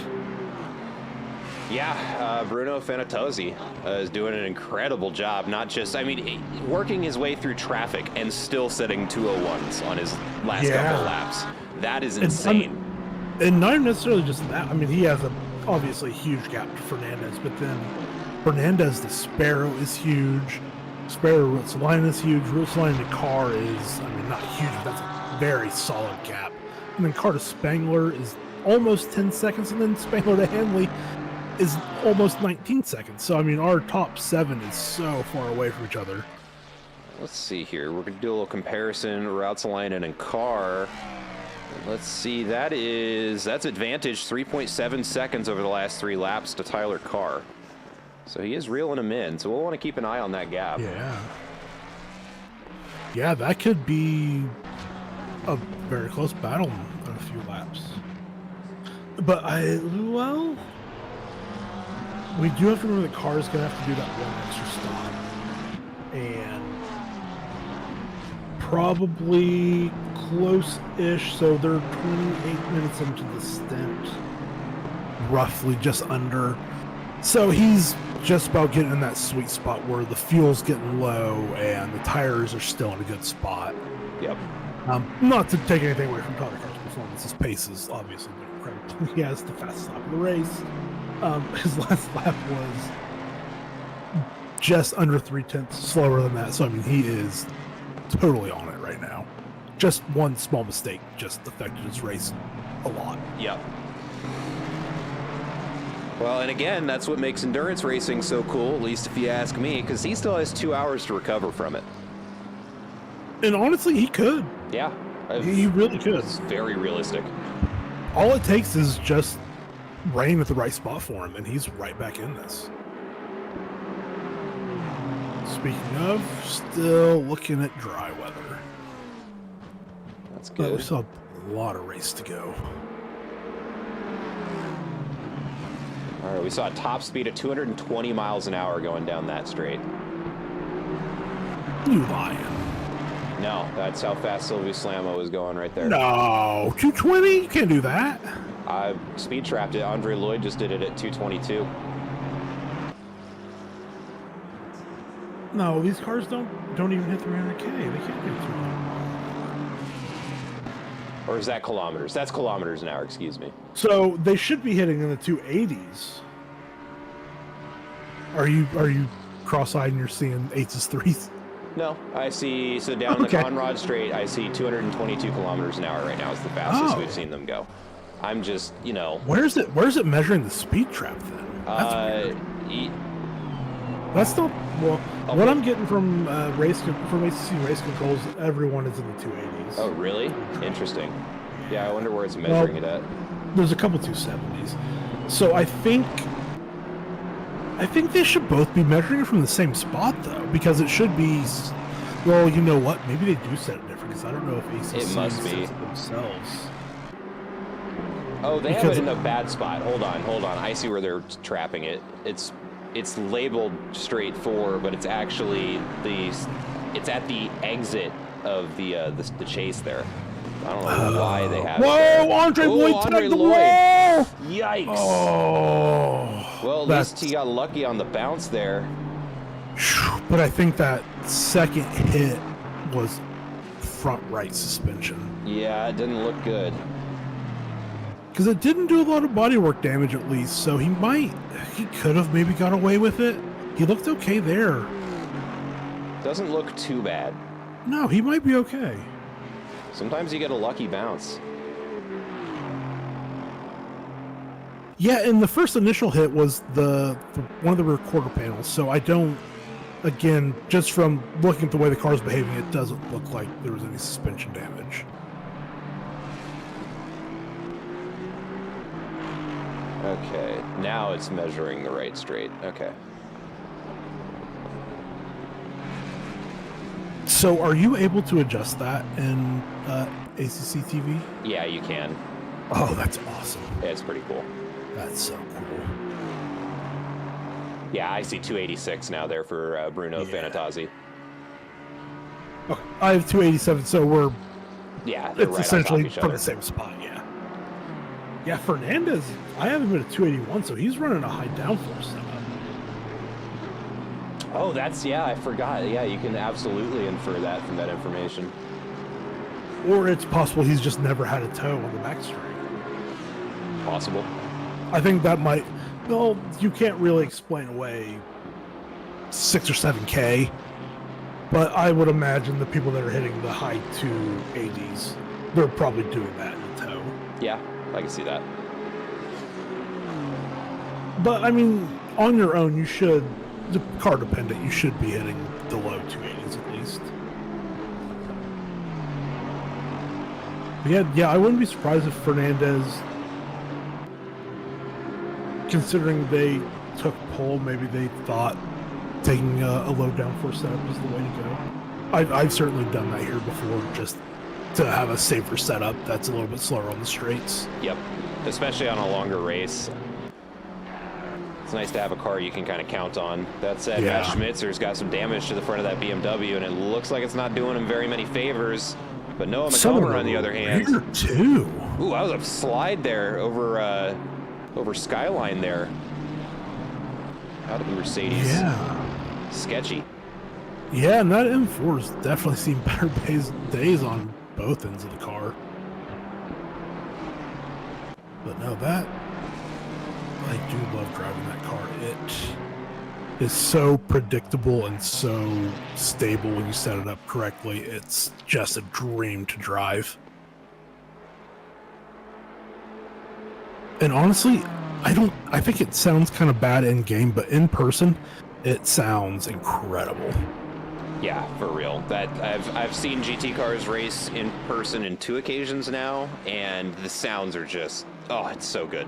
So good. Let's take a look over at Noah McComber. Speaking of engines that sound great, and he got that by AMG, him. And he gets by him. Yeah, I think I have to imagine that Schmitzer. There's not much he can do Just- with an AMG yeah. on the attack with a busted up BMW. Yeah, no, he's nursing that car till his next pit. Yep. He has a lot of damage. Let's see, because when was his last pit stop? Here was for Schmitzer. I'm looking. Where the hell is he? Why is he not on my list?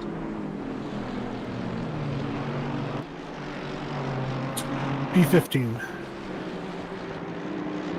Yeah, they're out of order for some reason. Oh, that's odd. P15. Oh, it's because he's got 2 drivers. He's one of the few teams that actually has a team. He and Elliot Levine are in the same car. So they driver swapped at the 45-minute mark. Okay, yeah. Nope, that tracks. So yeah, his last bit was 21 or 24 minutes ago. Yep, nope, Yep, that so tracks. the other team car is going to be 42, which is Trey Morgan and Mac Morgan. So I imagine they're a brother team. Oh. And that is pretty cool. That's so funny because the other team, the Say and Say. Uh-oh. Oh Guillermo no! Borges is facing the wrong way at Skyline. Oh, in a. Let's see. So what he happened must have there. got out on the gravel. I think he was on the gravel and he hit the left wall and bounced off to the right of the track. Oh, I hope there's. Here, while he's sorting Okay. that out, we're going to watch the replay. Okay. I think he had plenty of room to do that. So yeah, I think he was just fine. I think he just maybe. Uh-oh. Oh, he took too much curb on the inside, got him a unsettled. little unsettled. Oh, and then he clipped the out. Oh no! Yeah. He hit the wall. No. Oh. It got the back too. I totally get that instinct though to try and get on the inside of that corner. Yeah. Totally get that. Well, that can happen. And sometimes that's all it takes, just a minor misjudgment. Yeah, totally. Whew. Tell you what, Tyler Carr, last time we checked in, it was 5 seconds. It's 2.5 seconds now behind Ruotsalainen. Yep. He is reeling them in. Let's take a look at the last couple laps here.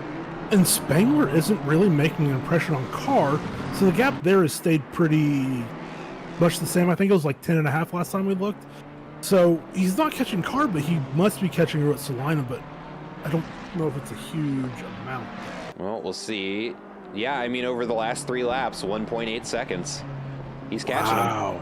And pretty quickly. Yeah, I do have to think that Tyler is a smart enough driver that he. Oh, You still hear me? Oh, was that me? yeah, you cut out there for a second. Oh, that's crazy. That is insane because about a minute ago, the stream and Discord started buffering for me. And I was weird. like, or maybe not going great. Okay, but we're back. What I was saying is, I think Tyler is a good enough and smart enough and experienced enough driver to know that since he has to do this extra stop, that he can take less fuel in all his stops. So, but again, that doesn't explain what the last lap. It was almost it was 0.4 of a second. That, I guess the fuel number could explain a couple tenths, but not 0.4. So I mean, Tyler is just driving his ass off right now. Yeah. Yeah, he's putting up an excellent performance right now. And he is going to probably fight his way almost all the way back up to the top. Got a yellow flag there for Trey Morgan. Must have just been some minor contact or something, because he looks like that. Yeah, that McLaren's nice and sorted. No problems there. Let's see. Number 19 car closing in on the back of Juan Martin. It's got about 2-second gap there. Check in. There we go. A couple of cars making their way up the hill. We don't really have any close racing gaps, but we have some really close, interesting endurance racing gaps. Yeah.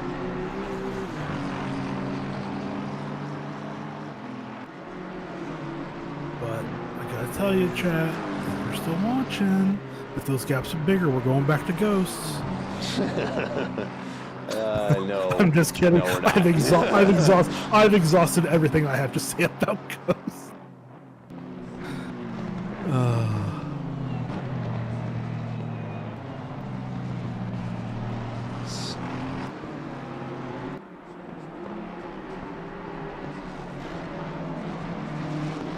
Juarez Augusto Jr. kind of closing in a gap out to Gil Silverin out in front of them. Both of them having pretty good races.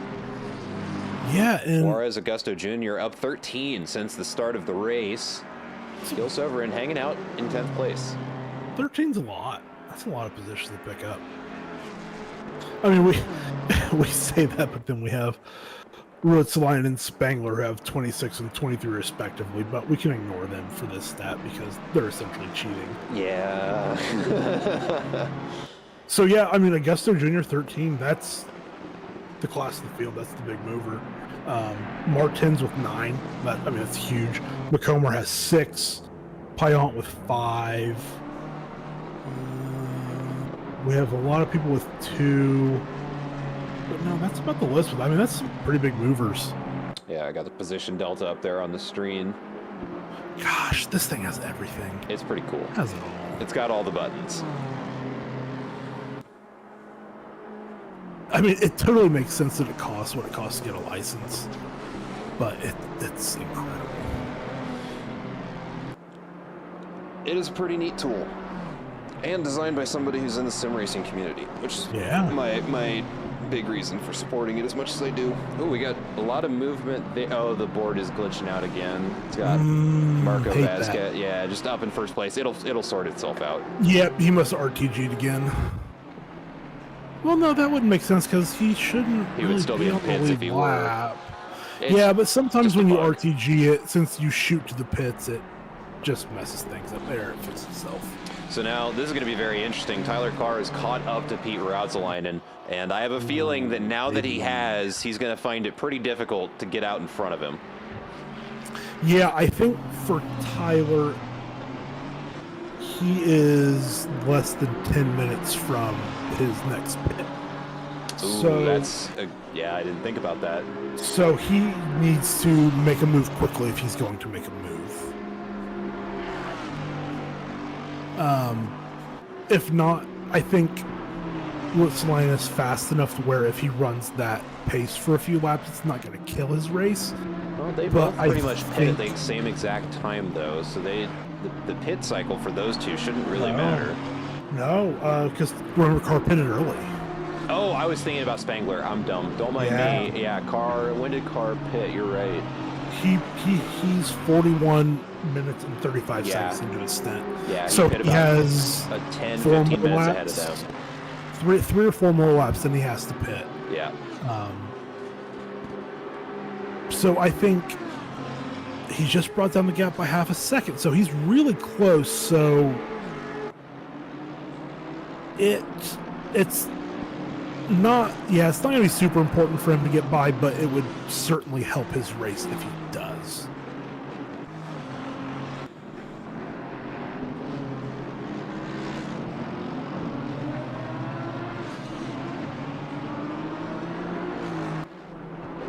Man, that's so weird that it was Vasquez Brontes that the issue was again. He's clearly not in the pits because he's fighting with. Ooh, huge moment there. Wow. Yeah, you see Marco Barantes really trying to get after it there, and unfortunately overcooks it a bit. He's going to have to work his way back up to regain the ground he just lost. Yeah, he lost a huge chunk there, but I mean, he had about 3 wiggles there, so it's not too surprising. And has some dirty tires that he'll have to clean up, but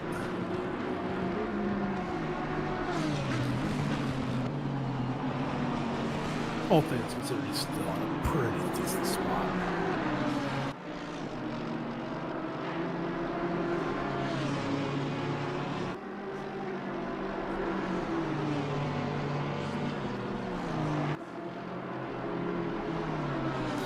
Yeah, you just shot to it. Pile on Schmitzer. This one's so our 2 closest battles are for P14 and for P16, and they're I mean, we've got right now all pretty close to each I was other. going to say we've got a 4-car battle for 14th right now, as far as I'm concerned. Hey, I'm not going to argue with you. I agree. There we go. Barantes still trying to get around him. We can see him lighting him up with the blinkers. You got to earn that spot. He's not going to get out of your way. It's for position. Gotta wonder if Lamborghini's gonna have the oomph. He's closing here, but I don't know if it's gonna be enough. Well, I think he's gonna have a chance. He had a kilometer an hour advantage down that straight, but still wasn't able to make the move happen. Yeah, it didn't quite get any overlap before the braking. I mean, he could have fought for it in the brake, but it would have been risky.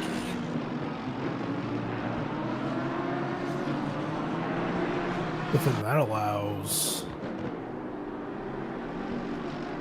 Is that... 'cause someone's being blue flag. I don't know who the blue flag is. I believe it's the Mustang behind them that's oh, prompting it. Ooh, that's and, a huge mistake. yeah, Ooh. Barantes off the track, the same spot as the last lap there. Yeah, I guess I do agree that it is the Mustang. I just don't know why Bay would be Let's see. getting blue flags. Yeah, it's Ross Sparrow that was prompting it. Oh, in that's P3. why. So, okay, so he was blue flagging the car for that. Okay, Yeah. that works. Okay. I wasn't... Ooh, so, yellow, wow. yellow They're- flag. Trey Morgan off track, back in the chase. Wow. So even... Wow. I knew that we had lapped cars, but that's Sparrow, who's in P3, up to lapping around P17. That's a lot. Wow. That does... Yeah, okay, that's certainly tracks. So I think... everyone P13 and down is a lap down in the leader. Correct. No. So, yeah. Let's see. So P7 up to P7 is on their 38th lap. P8 just crossed the lines. Everybody else is 37.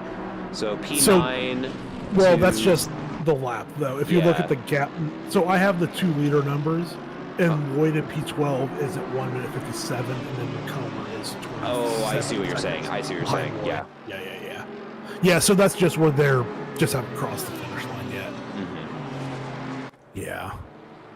Hey, race control does one thing better than Yep. email the creator of AZTV. Tell him his... No, don't do that.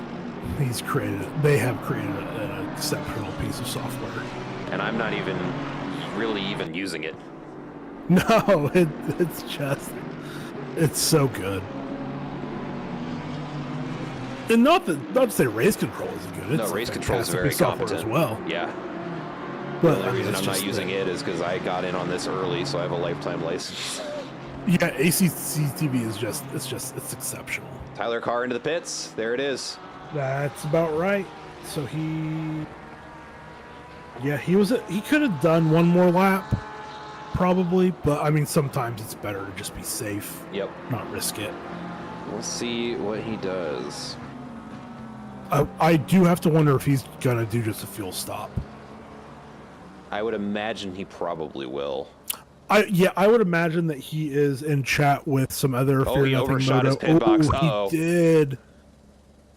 But yeah, I have to imagine he's in chat with some of his Fear Nothing Moto teammates, and they're giving him some advice on what to do. And I think, if not here at some point, he's going to do just a few open stops to try and mitigate.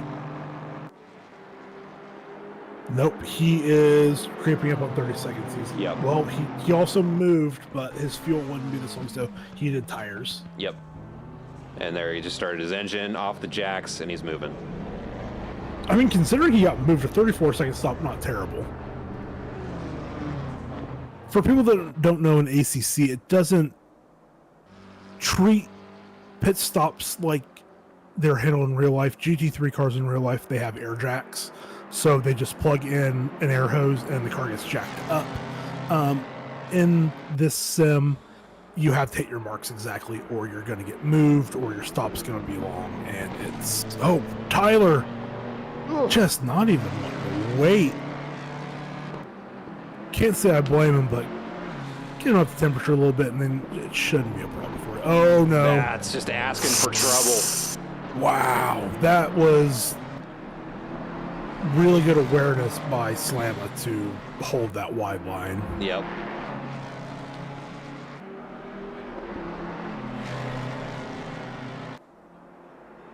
Yeah, considering how long it takes to warm the tires up now in ACC, which is, I believe, supposed to be pretty real to the real tires they use, the fact that he's able to stay with Slamma like this on his outlap is honestly incredible.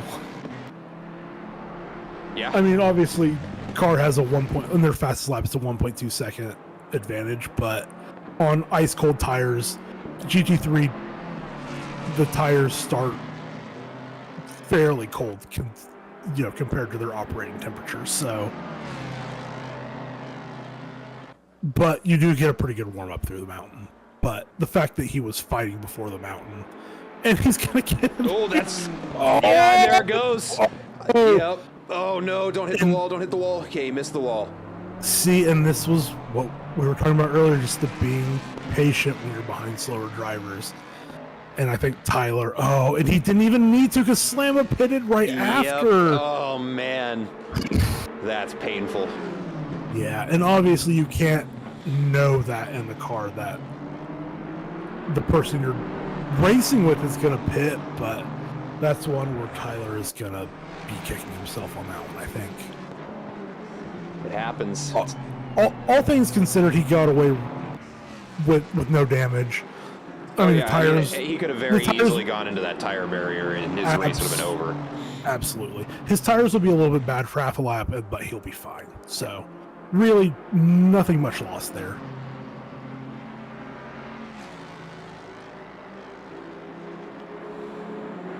Yeah, but speaking of, excuse me.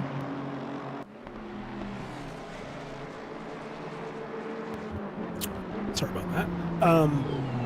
I'm going to take a look and see when we can expect most of our field to pit again. So Pentosi in P1 has another almost 15 minutes. Fernandez, 1 lap less at 37. And then Sparrow is about lockstep with Pentosi, and then Russell and Spangler on the same as Fernandez.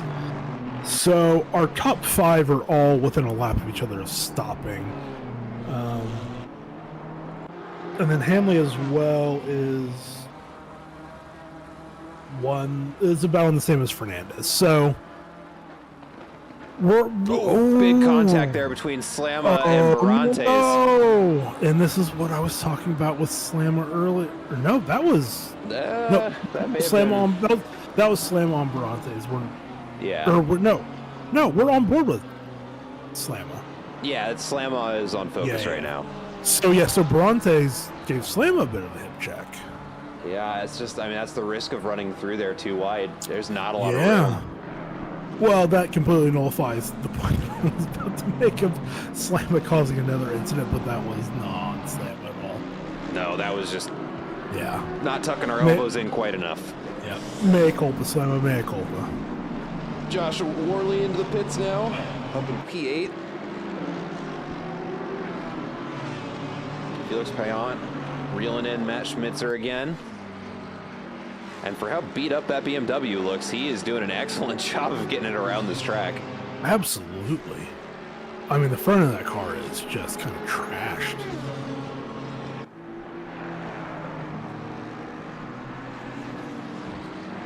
Doing, well, I was going to say consistent lap times. That's a pretty decent spread, but I mean, obviously traffic could be involved, so I mean, you can't always look at the lap times consistency. No. And Matt Schmitzer loses it and puts it right smack face first into the tire barrier. No. And he can probably start going now. There we go. Okay. But he either has to go or he has to return to pits, and he has to make that choice very quickly. I think from there I'm going back to the pits.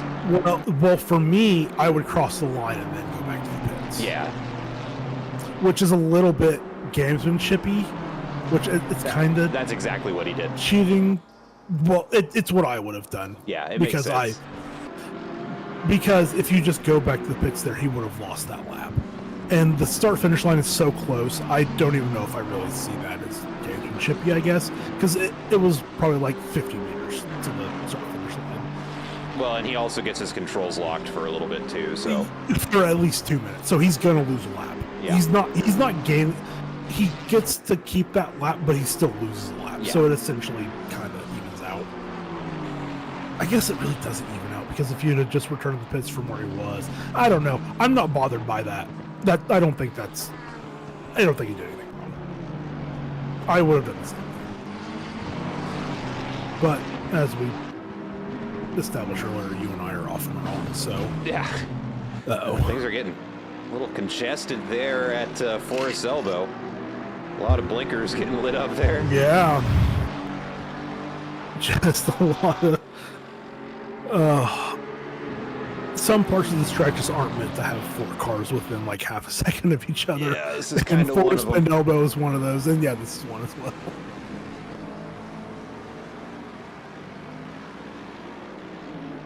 Hey, we're about to cross the halfway point in 55 seconds. We're cooking through this bad boy. Yeah, we are.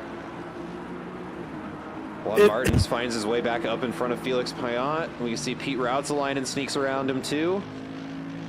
Ooh, I almost thought one of them dipped in the pits for a second, but no, they all stayed out. Nico Roscosh in the pits. Matt Schmitzer still getting his car repaired. Pete Routzelainen let through. And Felix Payan is caught right back up to Juan Martins. Ooh, we can see there the Lamborghini of Marco Barantes getting a little on the outside there.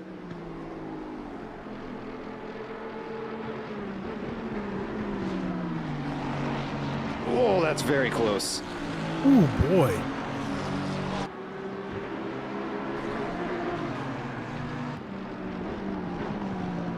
Yeah, no, I thought for a second they were going to go side by side into the hairpin, but no, they got it sorted well before that.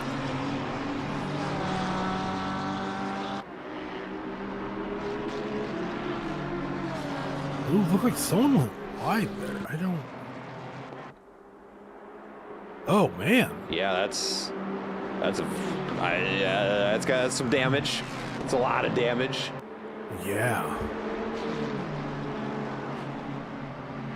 Yellow flag for Jeff Spangler. Uh-oh. Oh, McLaren scraping around the outside there. I think that was maybe Morgan. Yeah, it's Mac Morgan. Yeah. Yeah, I just... Faster driver catching slower. Oh, and no! We got the Porsche of Robert Roscolet there. Ooh, give a small tap to Spangler, but I don't think that's going to be much damage at all. No, it looks like he's fine. Ooh, and then that Porsche came up behind as well. And then we have Silverin from P10 is in the pits. Not necessarily from P10, but they're currently in P10. And then that was the asset of Martins goes in as well. Yep, one Martin's in, and that gets Felix Payan through. Which when did he last pit at 49 minutes? So he's coming up on the end of his stint. This is going to have to be his last lap. Oh, if he's at 49 already, then he's no good. No, he's at 42. He's fine. Okay.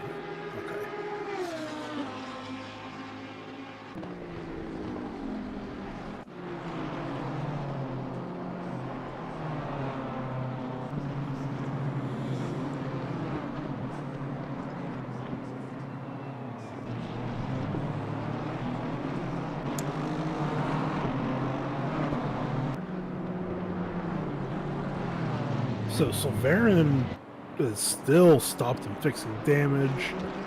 Martins at a normal stop 33 seconds, so they are moving it out. So they hopped Silverin in the pits. And Silverin's still not moving. So that would have been the Mustang that we saw that had the front end damage. Mm-hmm. And he is moving now. Minute 20, not terrible. I mean, that looks like a lot of damage, so that's not too bad.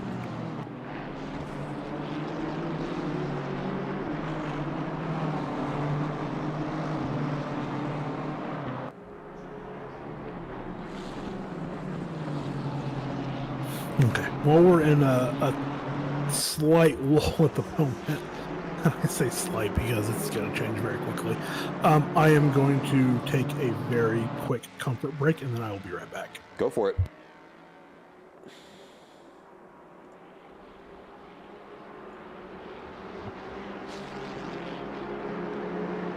All right. Let's throw up that position delta. Let's see how everybody's race is going right now. Bruno Fenatazzi up in first place, having a great race for himself. Wilson Fernandez in P2, looking to get a position back. Currently one down. He would be in first place. Has some work to do, though. 12.7 seconds back and less than half of the race to gain it. Ross Sparrow also having a pretty good race, qualifying in P4, up in P3.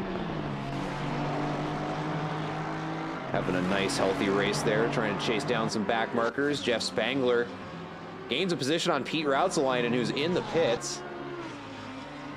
So that means Jeff Spangler is going to be into the pits on this next lap.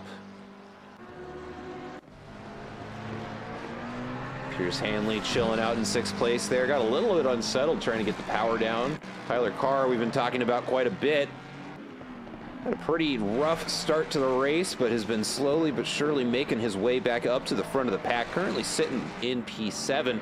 He's going to pass Pete Routsalainen here in the pits. Still holding on to the fastest lap of the race with a 2-minute flat. I don't think anybody else has really gotten even close to that. Everybody else, the closest is a 2:01, so. Yeah, I'm back, and yeah, I was looking earlier, and no one's even really gotten that close to it. No, the next closest one I see is a 2:01.420. And, yeah. Spangler has a 2:01.3. Ah. That's a tenth faster, so. Yep. So yeah, he has a half second on the next best fastest lap, which is pretty incredible, considering the pace of some of the other drivers in this race. A lot of people coming out of the pits right there, joining back into traffic. Yeah, that's a really big group. McComber and Lloyd, not much of a fight. And Fernandez is in the pits. So Manuel Fantozzi. So Fantozzi, Sparrow. Ooh, Andre Lloyd off wide there. Opens the door wide open to Juarez Augusto Jr. to move himself up into sixth place. And Augusto Jr. is having a really good race. Up 17 positions since the start of the race. Yeah, so he hasn't made his second stop yet, but still, up 17. I mean, he's going to lose some in the pits, but it's not going to be a gigantic amount. Let's see. After a pit stop, he'll come out in 11th place. Yeah, very good. So he'll lose 4. He said he goes up 17, so he'll still be up 13. Yeah. Yeah, not bad.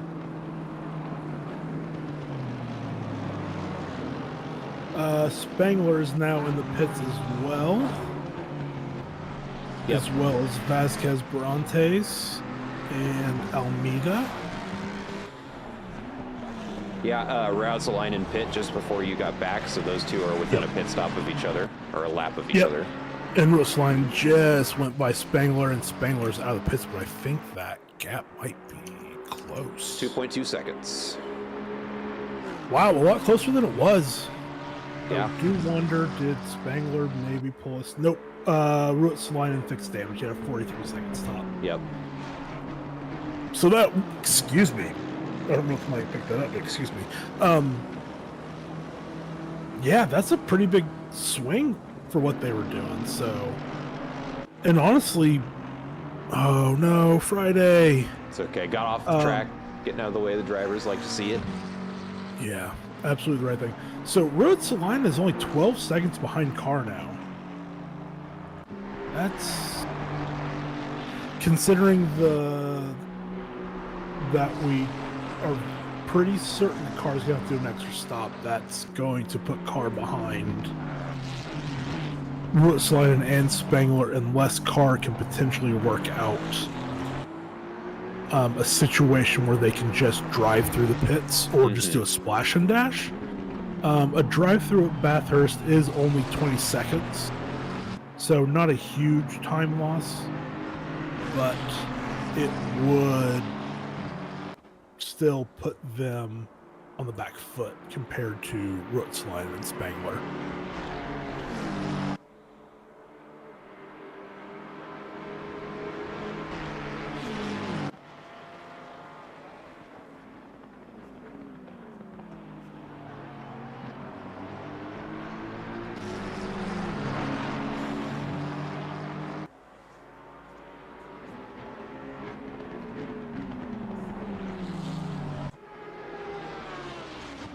Okay, since we have a bit of a lull, I mean, we talked earlier about cars we'd use in endurance racing, but in ACC, what is your preferred car?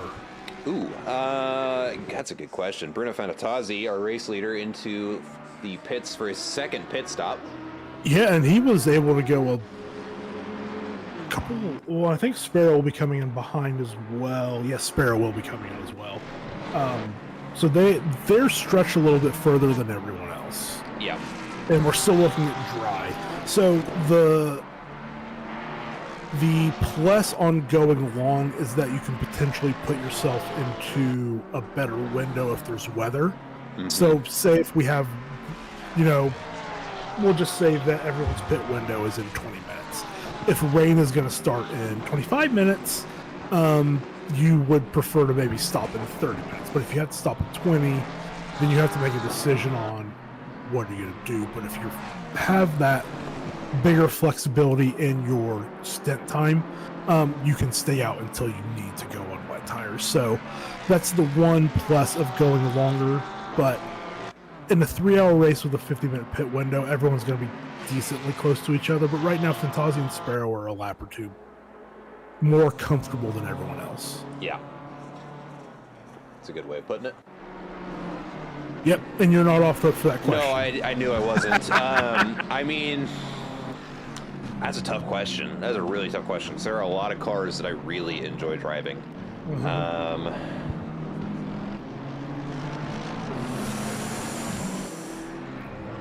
If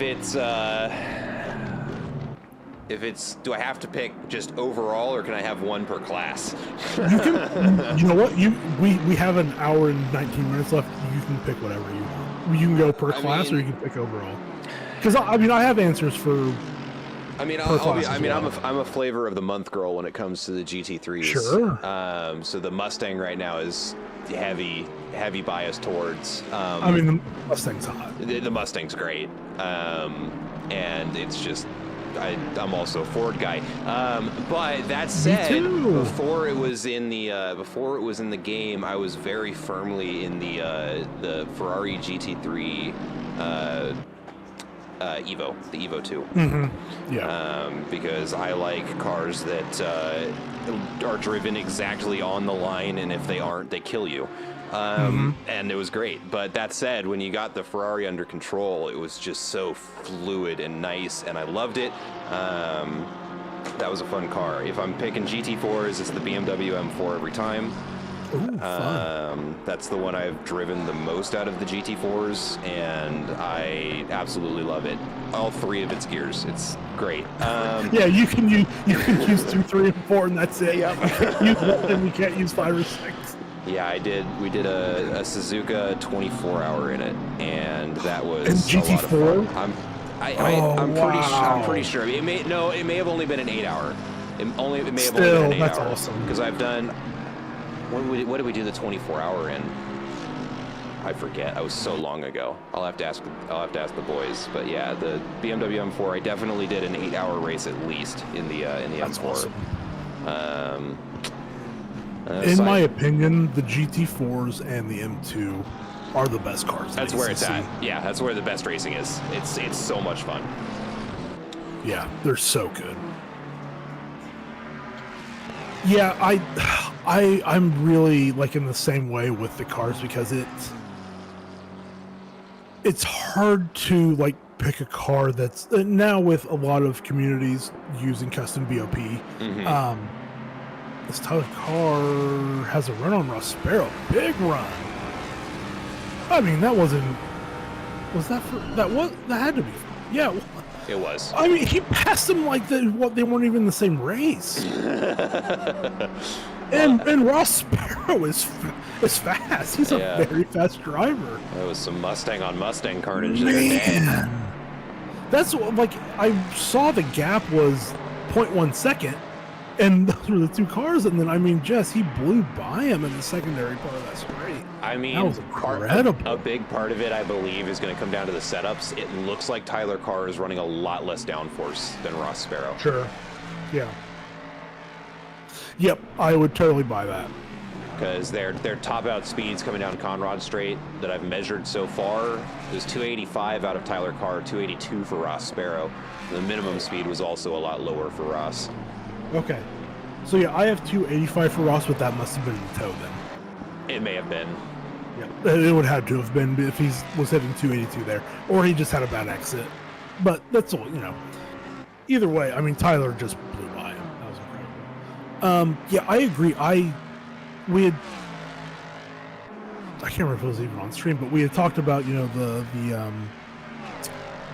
Wet Hot American series, and I had planned on driving in that, but my poor dog had hurt his back about a week and a half before that, and he does not like to be in the room while my bass is running because it vibrates the floor. So he doesn't he doesn't like to be in here, and I just had to be in the same room as him.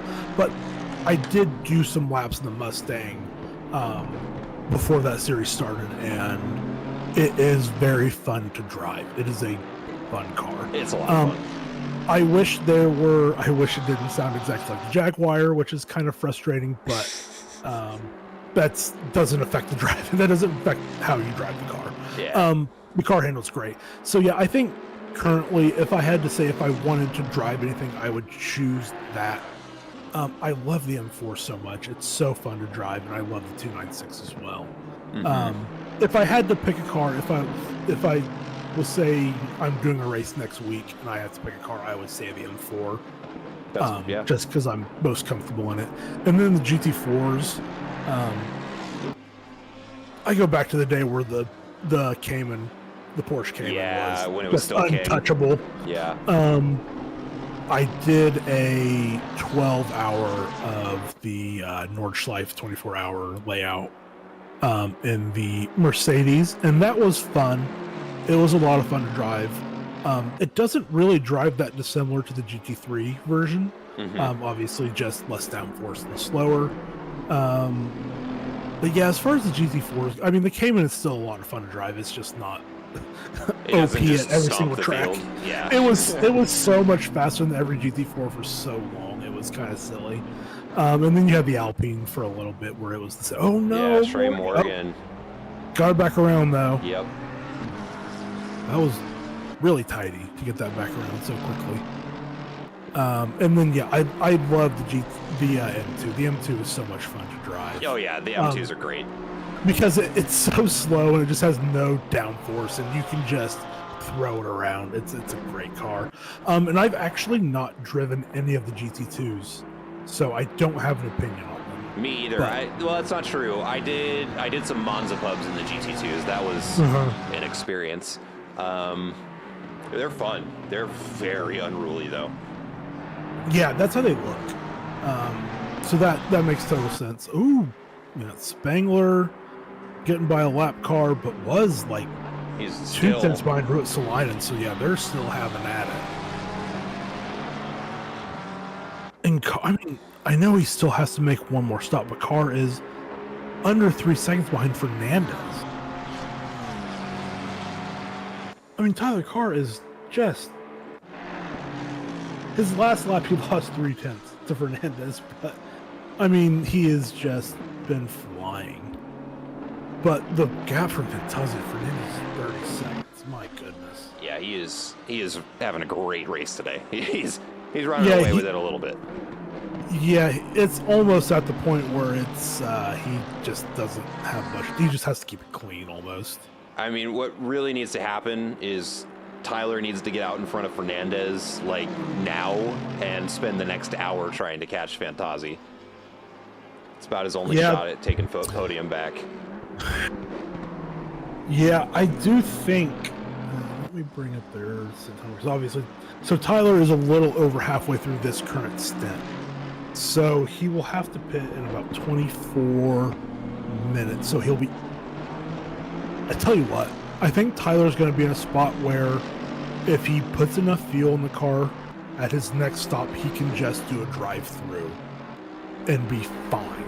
Okay. So he's still going to lose that 20 seconds on the drive-through, 20-ish. If he keeps putting in these hot lap times, and for that last stint, if he can keep, I mean, he will be able to keep tires because it's not even going to be a full stint, really. Or a full hour stint, I should say. He's going, I think he still is maybe the favorite. P3. Big impact there for Borges in the BMW there. Yeah, I think McComer's going to get him pretty easily here. I mean, let's see here. Look at the speed difference coming down the straight. Yeah, he's got a 10-kilometer-an-hour advantage. That said, Borges is right on his tail. Not quite out of it yet. We'll see. It looked like a big hit, but it doesn't seem to have affected his top speed very much. No. So the Fear Nothing Moto commented, we see Tyler bringing it home. Sunglass emoji. Yeah, gotta have faith in your driver. Absolutely. Honestly, with his pace that he's showing right now, it totally depends on where they come out. When he comes out that last time, if he does a drive-through, if he comes out behind Ruotsalainen and Spangler. If he comes out behind them, he's probably done. But if he comes out in front of them, I think he'll be good. So, I think that's the race for the last podium position. But Ross Sparrow's not out of this either. No, not at all. I think anyone from Carr down to Spangler, Carr down to Spangler, because Hanley's 54 seconds behind Spangler. So right now, P3 to P6 is fighting for that last podium position. But even then, Ruotsalainen and Spangler, Ruotsalainen's 10 seconds behind Sparrow, and Spangler's another 2.5 behind Ruotsalainen, so they still have a lot to make up.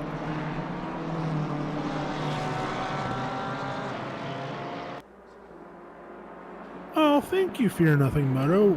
We are so happy to be calling this race. This has been a blast. All of these DRL races are a blast. They always are. It brings in a great crowd. It really does. Yeah. Even when I'm doing them solo, like, it's still so much fun.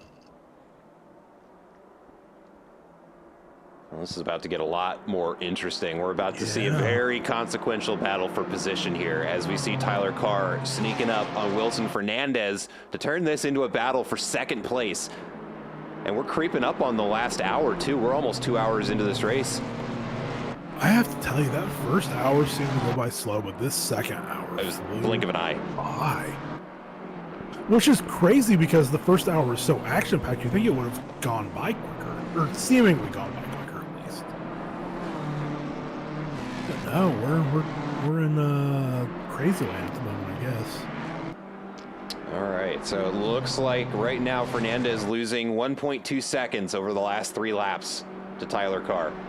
Yeah, and I want to say we did see some lap traffic pull over, so I think maybe that affected a little bit, but it still brought Tyler right into position to really be on the back of him. If not at the end of this lap, on the next lap. So, again, Tyler is right at 30 minutes of the stint, so he's going to have to pit in 20. Well, you know what? He's not even going to have to do an extra stop. May not. If it falls correctly for him, he should be able to pit under the 50-minute mark. Yeah, and he just needs to focus on finishing the race. Yeah, I think he played a blinder with that early stop. I think he absolutely nailed an off-strategy move, and it's going to work. I think maybe when we were talking about it at the beginning, we weren't considering time lost in pits and things like that. Because, yeah, he just crossed over 30. No, he's... 20 minutes. Pretty close on the lap times in clean air, though. Sorry.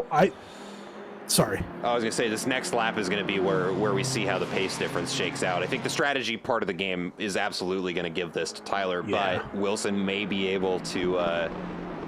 If his pace is just fast enough, he might be able to pull this off.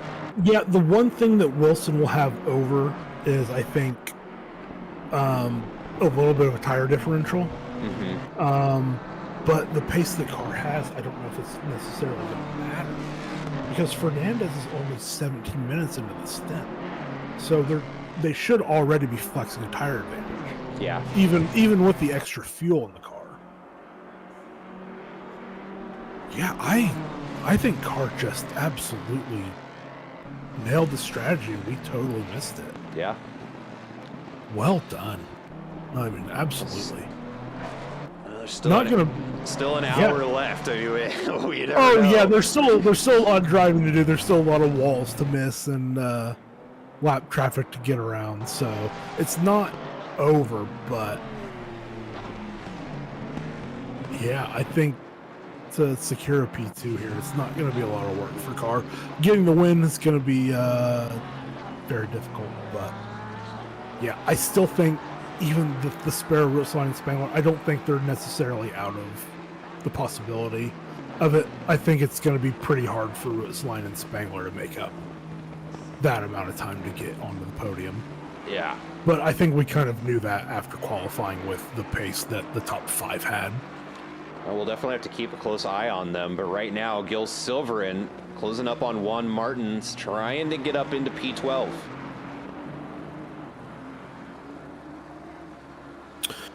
Yeah, and one thing to say, as we haven't kind of discussed it recently, we still have 27 of our original 31 cars in the race, which is awesome.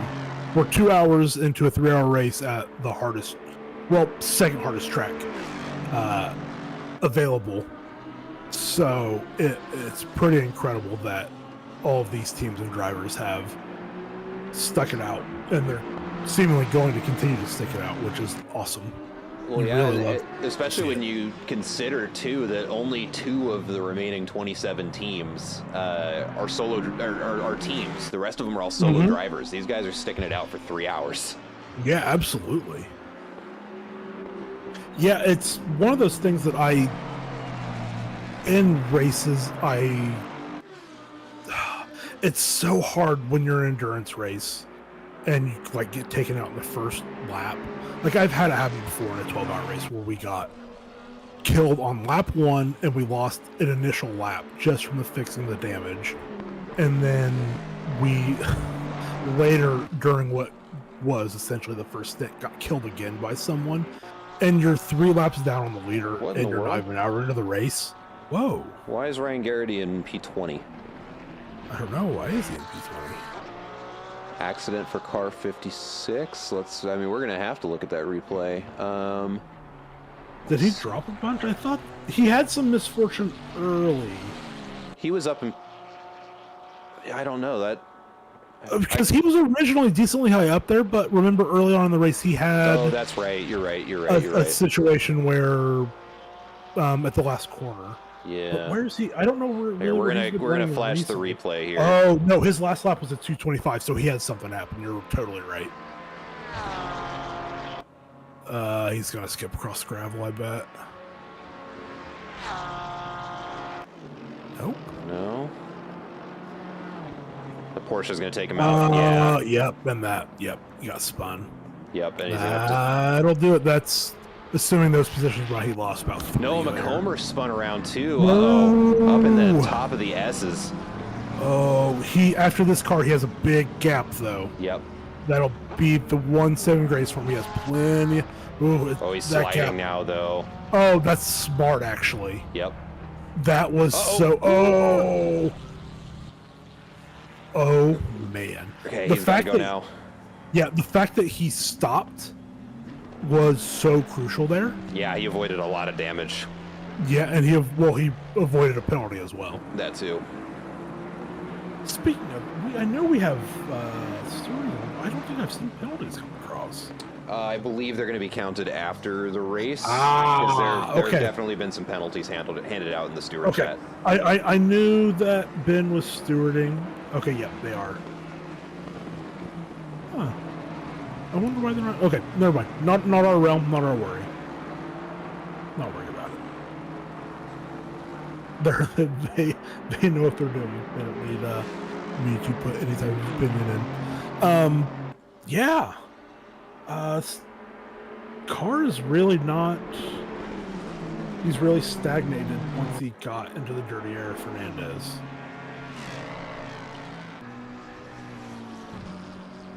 So gap right now 1.5, and last lap he lost 2.5 tenths.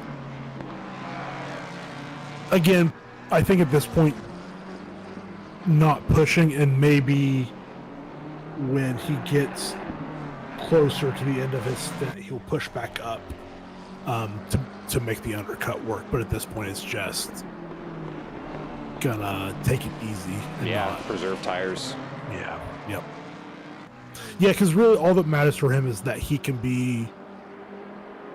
make his fresh tires work for like 2 or 3 laps after his last stop.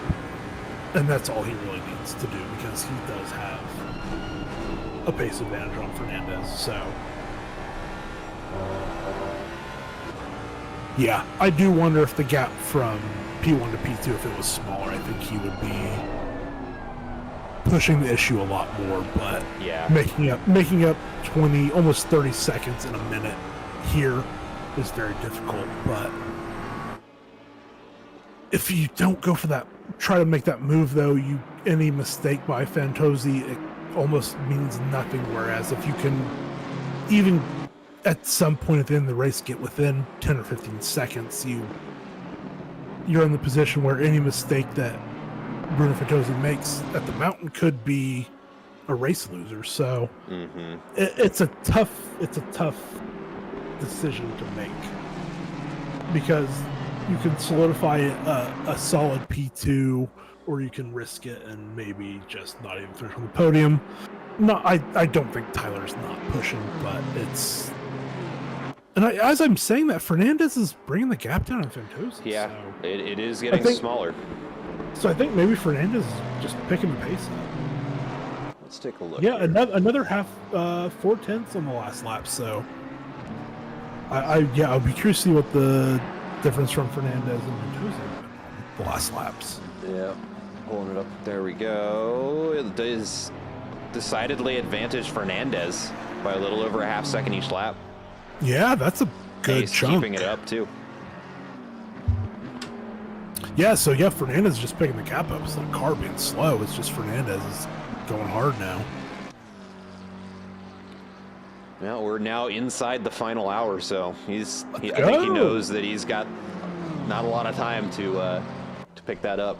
Yeah, I think everyone's maybe staring down the barrel of knowing that they're just about their last stop, so they gotta ring it out right here in this last, this next 8 to 15 minutes that they can go hard, and then whatever they have left in that last stint, they can push all the way. So, yeah, I mean, Fernandez is still, it's chunks coming out now.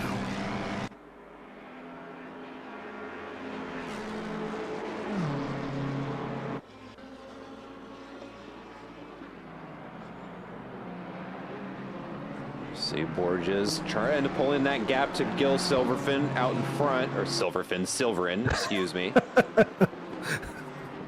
That's the alcohol speaking. Oh, I love Silverfin. That's like the knockoff version of what is it in Fantastic Four? Silver Surfer, Silverfin. That's the Walmart version of the Silver Surfer. Oh, we saw somebody overshoot the pit stop there. Yeah, they went. Oh, they're on the wrong side of the wall of it. Oh, come on, camera. He just got it. Wow, I think he had to reverse it. Yeah. Yellow flag for Andre Lloyd. Oh my God. Oh, whoa. Whoa, okay, what happened there? Hold on. I wonder if he got a helping hand there, or if it was just too much speed. Oh, no, that's all on his own. Gotta be. Unless someone stopped. Yeah. No! Lost the back end right into his face. Yep. Oh. Oh, that Porsche. Yikes. Man. That's a big hit. Yeah, Andre had huge damage on both ends of the car there, so yeah, returning, he had no other choice.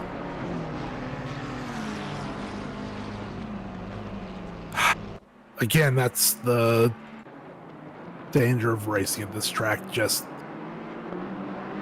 through no fault of his own, that Porsche, I believe it was, just picked up a huge amount of damage. And we have a comment from Connor Frey. Let's go, Pierce.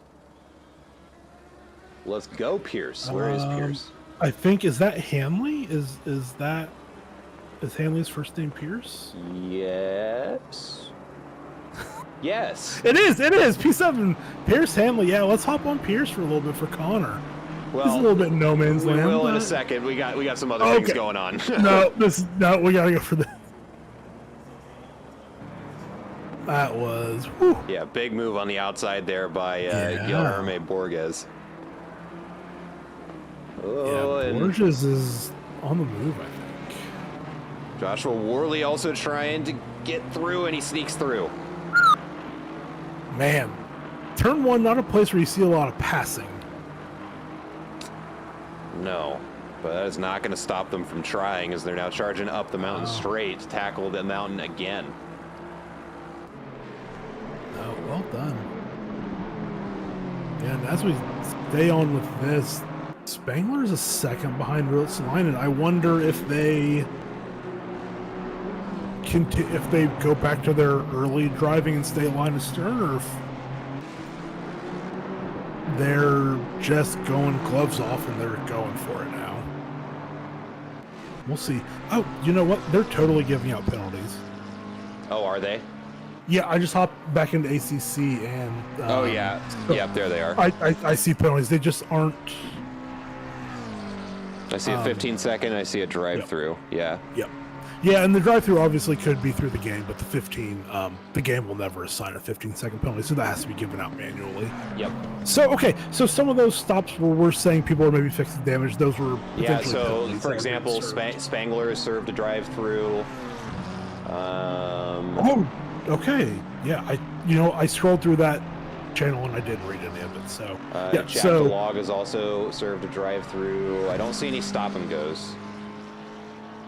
Yeah, I think if they're giving someone a stop and go, then they've done something bad. Yeah. Not the good kind of bad, the bad kind of bad. Yeah. That said, Piers Hanley Yeah. having a it's nice not safe fun. race, up 2 positions since the beginning, sitting comfortably in P7. Ooh, and actually, just as I say that, here we go. Jeff Spangler's caught up to Pete Routselainen. But no, but, I mean, Piers Hanley fresh on the mind. It's got a minute in between him and the car behind him, so all he's got to do is run the rest of the race. Yeah, I know, but I just love the thought that we just spent the rest of the race just like bouncing to Pearson and like something happens. Because he truly is a no man's land, but like he's running a P7, and the top 6 of this race. I don't know Fantazi. I'm pretty sure I've seen Fernandez before, but the rest of the top 6 are all DRL regulars who are all fantastic drivers. Yep, and you'll see them weekend after weekend. Exactly. These guys, and so that Fantazi and Fernandez are in the top 6. They're obviously not slouches. So Hanley to be in P7, even if they're a minute behind Justin Spangler, they're having a fantastic race. Mm-hmm. So we had another drive-through penalty there, served by Gil Silverin.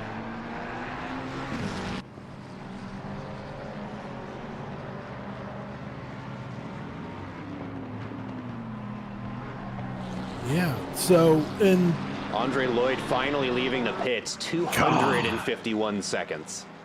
Whew, that's a long one. I mean, that was a lot of damage.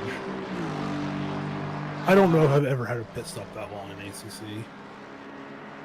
That's pretty bad. Yeah, 4 minutes that's a long one. That's bad. That's almost iRacing time of pit stops. Yeah, for real. iRacing does a lot right, but the fact that you can be in a 20-minute race and get 15 minutes of damage is kind of silly. Like, I understand that they don't want to, like, scale it down, but you should scale it down for the shorter races and not give people insane pit times to have to fix damage. Yeah. Ooh, yellow flag. Oh, it's just a car going slow. Okay. You said yellow flag and then you went to Routselainen, and I was like, that can't be happening. Yeah, I just saw it on the track map and clicked on it. It's the fastest way to get there sometimes. Yeah.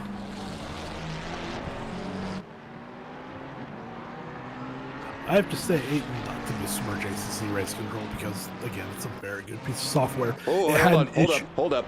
Tyler Carr. He's going for it. He's got it easy. Whoa. No. He went a little deep, but he hangs on to it. Oh, he can cover that off on the inside, though. He's good. Yep, and now he can take the normal racing line. And there we go. Big pass up into second place for Tyler Carr. Now we just got to see how that pit strategy is going to work out with 50 minutes left. He wasn't. So, yeah, he's good because he can pit right now on this lap. And he's done for the race. So, his pit window, so he just crossed 47 minutes, so he has to stop. Yep. But that's pretty big. The fact that he was able to get that done on track, it probably takes away any question. The only thing that it could be is if when he comes out of pits, if he comes out in traffic. I will do that. Hopefully I can handle that much math right now. We'll see. 50. Oh yeah, he should come out in front of Hanley and behind Jeff Spangler, so he should have plenty of clean air. It wasn't even a math problem. It's just the fact that Cameraman's sleeping. No. Yeah. Well, again, I've been giving them my bourbon, so.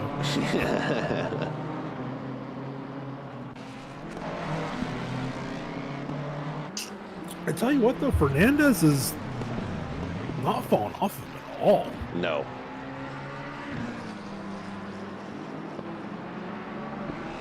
So yeah, this isn't. I mean, there is a situation where Fernandez just pits on the same lap here, and it's just a straight dogfight to the end. I don't know if Fernandez would prefer to do that or prefer to go long on the overcut and then try to have the tire and fuel offset. I think I would prefer the tire and fuel offset, but you don't know how big that gap possibly gets before you pit. Yeah. So yep, there goes car, has to pit, no choice. Wow, absolute.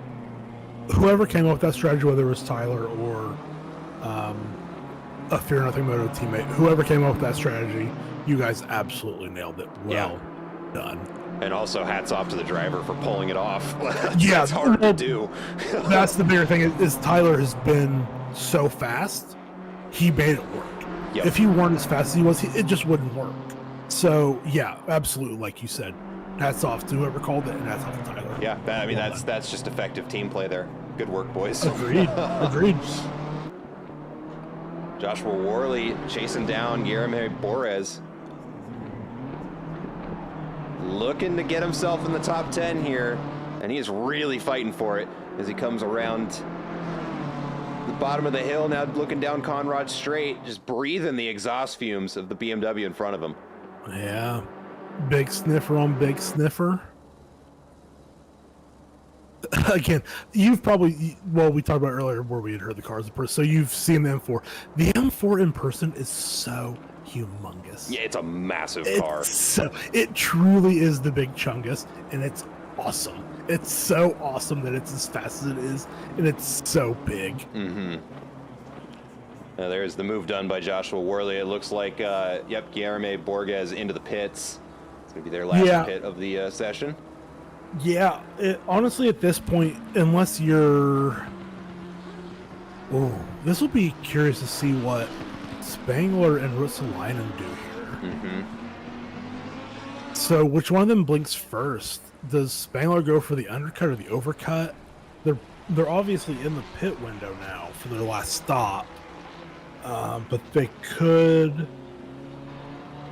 So, Ruotsalainen still has 12 minutes, and Spangler has 14.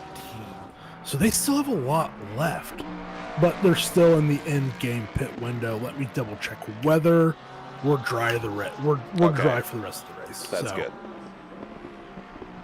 A little bit of rain would have been fun, but there's nothing wrong with a dry race. Especially, I mean, this race has been just action-packed, so absolutely nothing for us to complain about.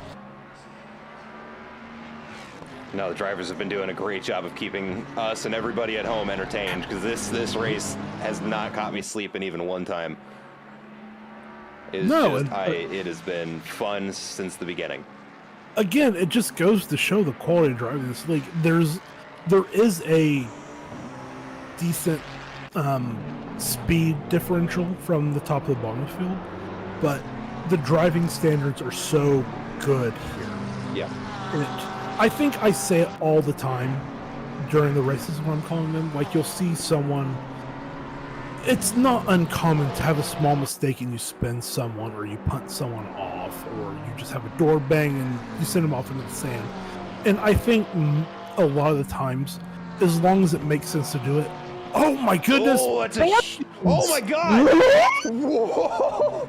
We got a barrel roll on camera. Oh my god! Ryan, are you okay? Calm down, Pepe. Oh man. Oh, his car is so broken now. We gotta hop on board with him and see what the camera or the steering wheel looks like. Oh, he's not moving. Yeah, he has it towed back to the pits. Oh my god, we gotta get another look at that. That was humongous. I also got my Star Fox characters wrong, so I said Pepe. Pepe wasn't the one that says do a barrel roll. God dang it, Adam. Oh, upside down. Oh my god. Oh man. That is not something you see very often. Honestly, the fact that whoever that was behind him... look how much he's trying to steer and it's not doing anything. Oh, that car is broken. My boy. Oh no. He was hands fully upside down and was not steering at all. Oh no. Oh man. That is unfortunate, my friend. I'm sorry that we're having a lot of fun at your expense, but that was insane.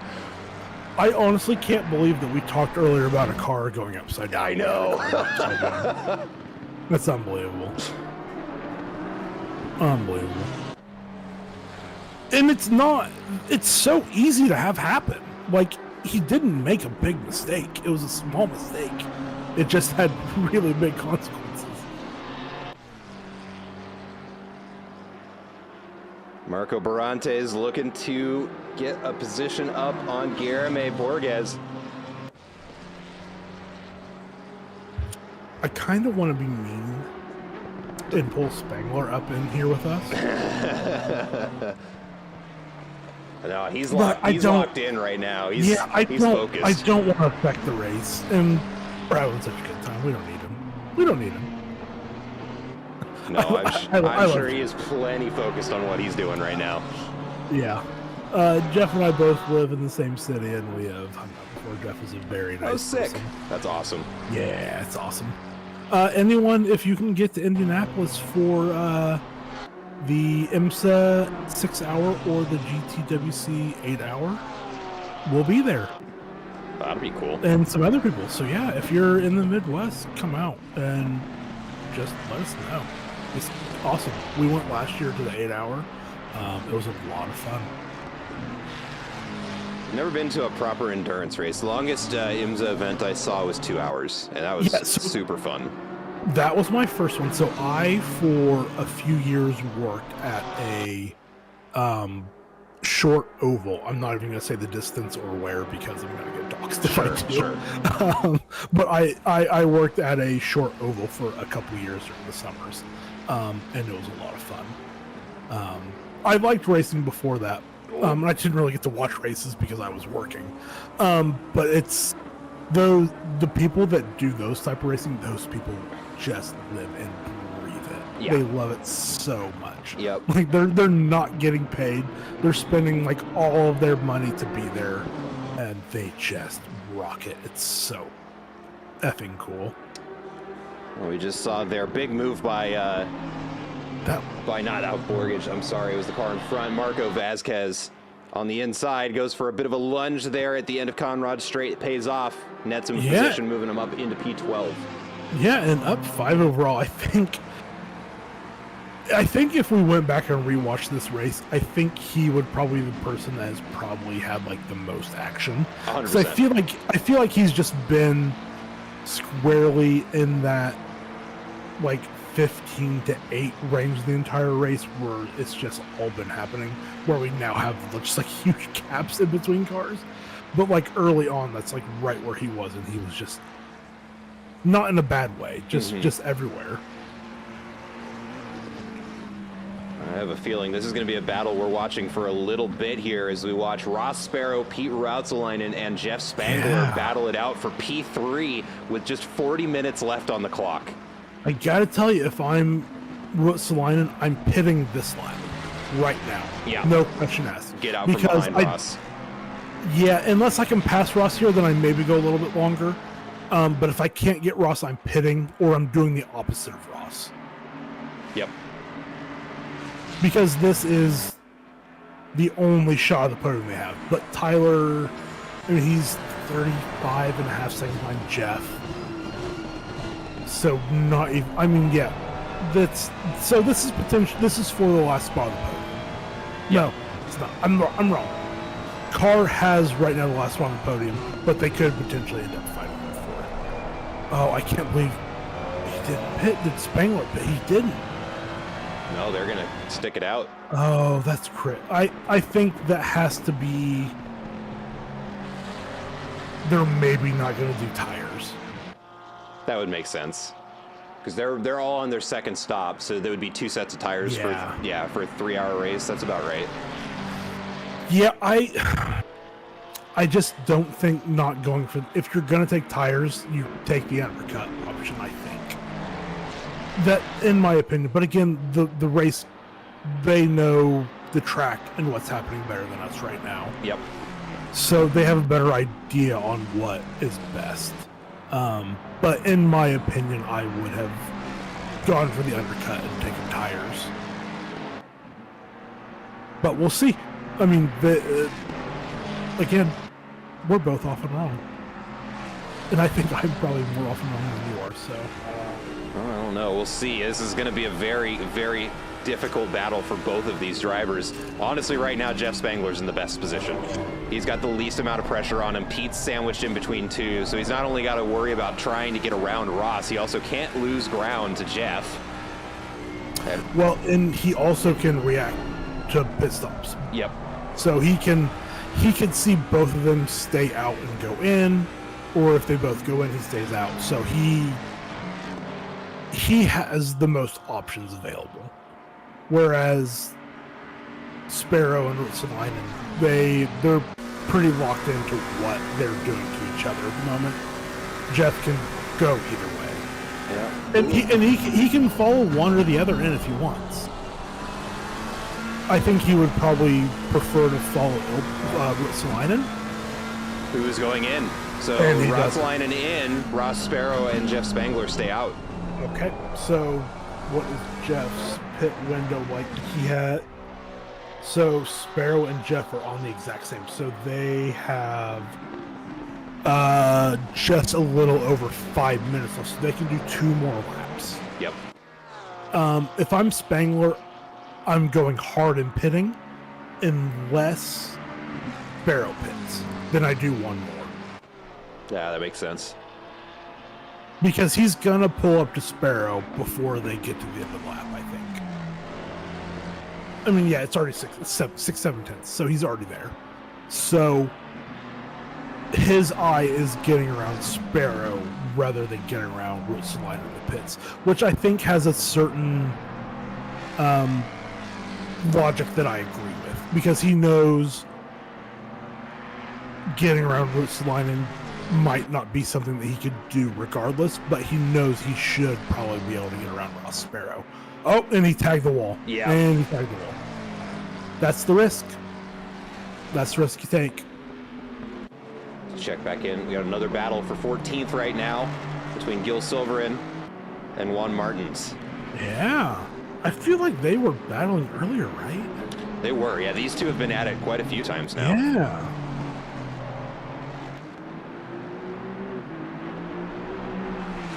I mean, Silverin definitely looks to be more livelier and has pace, but I mean, Martins is just driving her line, doing the race, and really around the mountain. That's all you have to do.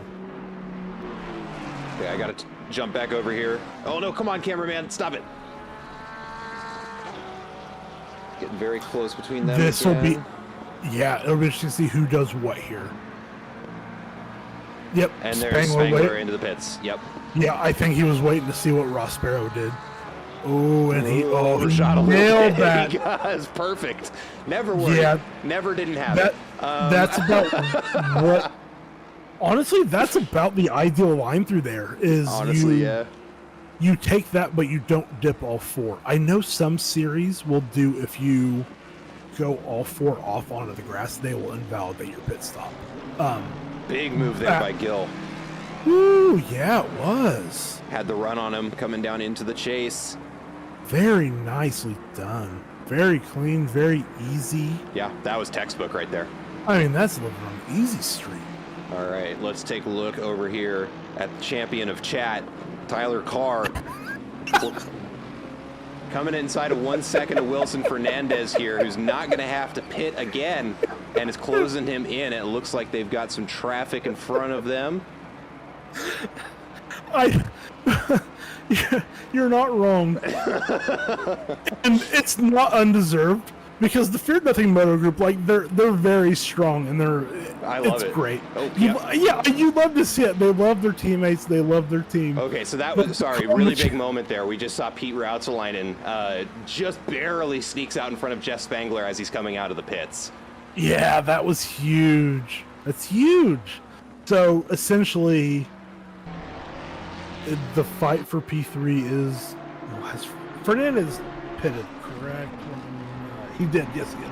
Okay, so, yeah, the fight for P3... Well, Sparrow hasn't pitted. He's going to lose 50. Okay, so he's going to drop behind Carr. Yeah. Wow. So what we're looking for is where he comes out in relation to Rutsalainen and Spangler. Yep. And he should... Okay, I got a... Boy. Whose idea was it to drink for this? I was just given instructions. Yeah, I'm just doing what I was told to do. We're getting paid to do this, guys, by the way. No, we do this for the love of the game. Yeah, so Sparrow to Spangler is less than a minute. It's around 50. It's about 55 seconds. Whereas Augusto Jr. in for their final pit stop. We see Andre Lloyd, after that huge incident on the mountain, is working his way back up, sitting in P19 right now. Yeah. Is he going to have to take another stop is the question for him. I don't think he does. Last stop was at 2:07. So yeah, so he's good. He's good in the end. He's good. So, excuse me. I don't know how many in front of him need to do one more. I don't think it's many. Ryan does not. No, everyone in front of him is good. Yep.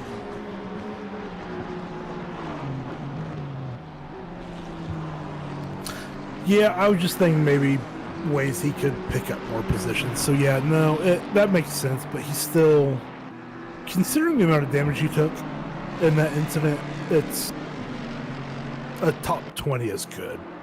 Yeah. But him on the back of the big smelly, we'll see. We'll see. Almost a little bit of a slide out of the 296 there, coming around into Skyline. Oh, and a big bump for Andre Lloyd into the wall, spins him around. Okay, at this point, are we the problem? Maybe. The commentator's curse, oh boy. I think we're the problem. He's still in P19. I mean, he's got a minute and a half gap to the next car for position. Oh, but he has... He has a little bit of room. Oh, he maybe could have backed up there, but... He's got it. He's got it here. He's got it here. That was so smart that he sat still there because he was either told or knew that he had like a 30-second gap there, and to not pull out for those two cars. Yeah, very well done. I think all of them are in chat. Let's see here. Yeah, they're all. There's a lot of people in chat. Yeah. No, that. Honestly, I think he probably made that call on his own, and he nailed it. That was so good to stay put. Yeah, and speaking of so good there, that move through the chase for Tyler Carr, moving him up into third place, gets him in front of Wilson Fernandez as we close in on the half-hour mark. And Ross Sparrow's in the pits right now. He's rolling out. And there we go. That's P2 to Tyler Carr. Wow. And that is such a narrow margin, too. Wow. And even crazier, he comes out just a little bit ahead of Pete Routselainen and Jeff Spangler. Wow, that's close. That's very, very close. I gotta say, I have commentated and watched a lot of races for Carr. I think this is the best I've ever seen him drive. He is just on fire. He really is. I mean, that's just consistency. I mean, he just keeps putting down the lap times. Man doesn't know how to go slow. No. All right, Bruno Fanatazzi into the pits for his final pit stop. Yeah, that was what I was about to bring up and see what the gap is going to be. I mean, it's going to be... He's going to stop for 10 seconds. It's going to be about 30 seconds. Yeah, it's going to be a pretty comfortable gap. But it will be one where if he makes a mistake, it's going to put him in trouble. Mm-hmm. So he doesn't have a comfortable 30 minutes. The best thing for him is he's going to have fresh tires and only 30 minutes of fuel. So he's going to be pretty... Oh, as we say that, Fernandez gets a good run down the Conrad straight. He's out in front. Run, and he's going to have the inside. This is going to be... Oh, we've got a yellow flag. Yep. Okay, that's racing incident. That's fine. That's just close contact. No, nothing wrong there. Okay, we got a back marker there. Good. They're on the brakes early. Yeah, down to go back Murray's to the corner. Yeah, to go back to the chicane, there was nothing wrong there. Just some door banging. Yeah, that was fine. Tyler has a huge run there. Oh my god! Hold on, this is back in. How did he get that big of a run there? Oh my goodness! I don't know. That was a huge run out of the last corner. Came out of nowhere. Man. It may have been a bit of a dive on the inside, but yeah, I mean, he stuck it up perfect. And now Ross Sparrow's caught up to him.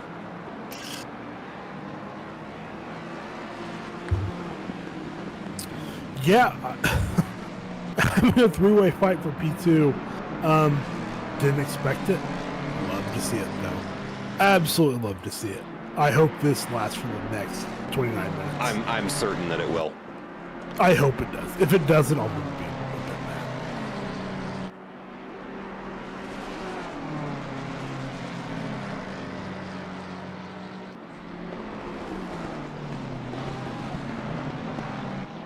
Honestly, I feel like just from the pace from earlier, Tyler with clean air is gonna just go away. But I mean, Fernandez's lap times aren't bad by any stretch, so I don't know. We'll see. I think the next lap will be telling, see what the gap is going on to the back straight. Because if Fernandez can't stay in the slipstream, then it's going to be kind of race over for P2. Yep. Also, I'm going to be really hoping to interview Tyler after the race. I would love to hear about the pit calls. Yeah.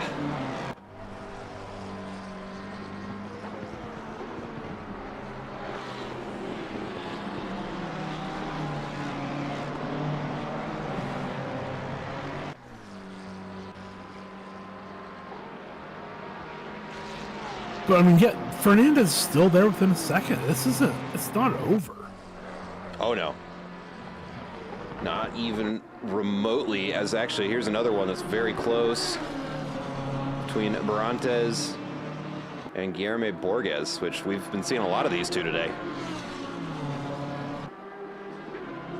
Kind of holding down the middle of the field.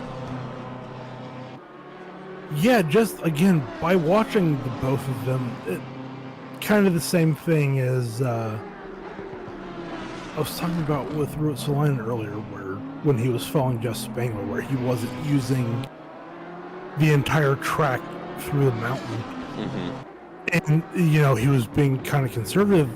The opposite is kind of here, where Barantes was not using the whole track, and Borges was, and was picking up just not huge chunks of time, but some time. It goes to show just, again, the experience of the drivers to know where, when you're behind someone that isn't going full pace, where you don't have to take those risks going out to the wall in every single corner. And it does make a big difference in how you can drive and what you can do and how safe you are. And yeah, I'm not saying that Big Borges, move by Gil Silver in there on the Conrad straight. Sorry, almost made it look like he was walking past him. A little bit deep there, almost into a Porsche that's off track. That was very, very close to being a disaster. But I think a little checkup of the brakes there opens the door to Noah McComber to move back into the final corner, but the inside goes to the Mustang. Yeah, McComber just couldn't quite get there. It absolutely opened the door for him big time. Man, that's one for McComber where you're going to maybe come back here into the race and say, I should have had that one. But again, McComber, we can see that hood is lifted a little bit. Eventually. Yeah. There we go. It's you just have to be so on it in every portion of the track and the race there, and not faulting McComber for even any of that, because that's just, you can't be ready for every single situation, you know, when someone has a small incident like that.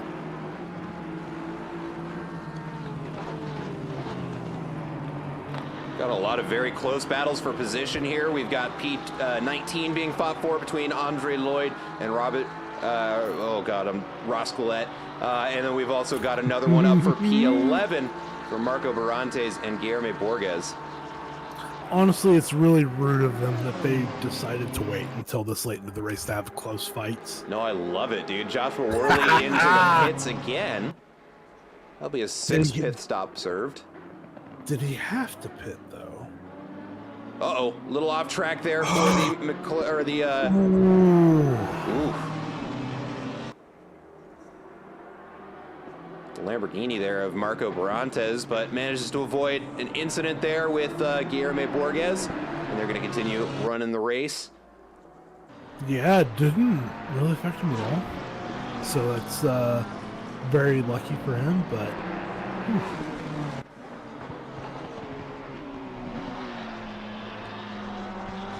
Ooh, yellow flag for Gil Silverin. Oh. The exit of the chase. Looks like they got it sorted out there without too much of a problem. But Noah McComber is going to be able to get around him. Yeah, probably clipped that little bit of the inside of the curb on the right-hand part of the chicane. I've done that before. And weirdly enough, you end up on the left side of the track when you do that. It's very strange. It feels weird when it happens.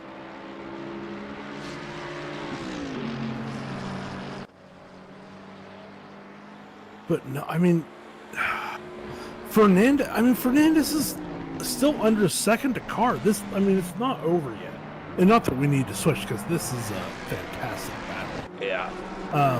But it's not over for P2. They're within a half second of each other, or 7/10 of each other over the last 3 laps. So they're very close to each other. I'm just so surprised that Carr hasn't. Uh-oh. Big traffic jam. No. And Wilson Fernando goes in the back of Tyler Carr, but it looks like both cars relatively unaffected. It was a light tap. They're continuing their way down the mountain. Who was that spun around? The number 56 car of Ryan Garrity. No. Oh, man. And there we go. He's moving again. That could have been so bad for either of them or both of them. And the fact that they both got through clean is insane. Yeah, just a little bit of a little fender bender there for the two of them, but looks like the cars are still going. Big yellow flag, another one on the hill between Andre Lloyd and Robert Roscolet. Roscolet? I'm not sure. I'm sorry. We're fine with Roscolet. Yeah, let's replay that and see what happened. That was a big one. That, to me, screams of a lockup going for a move that maybe wasn't there. Or maybe Lloyd just had a mistake in front. We'll see. Oh, he goes inside. Yeah. Nope. It looks like the back locked up and it put him into the inside corner there, and unfortunately Lloyd gets collected. But he's back out in front. He either locked up the rear or just had a bad line and clipped that left wall. Lloyd back into the pits. The only hope is that Lloyd still had another pit, but I don't think he did. No. He was on his 5th pit stop already. Yeah, nope. He was 9 minutes out of the pit, so no, he was not ready for another pit.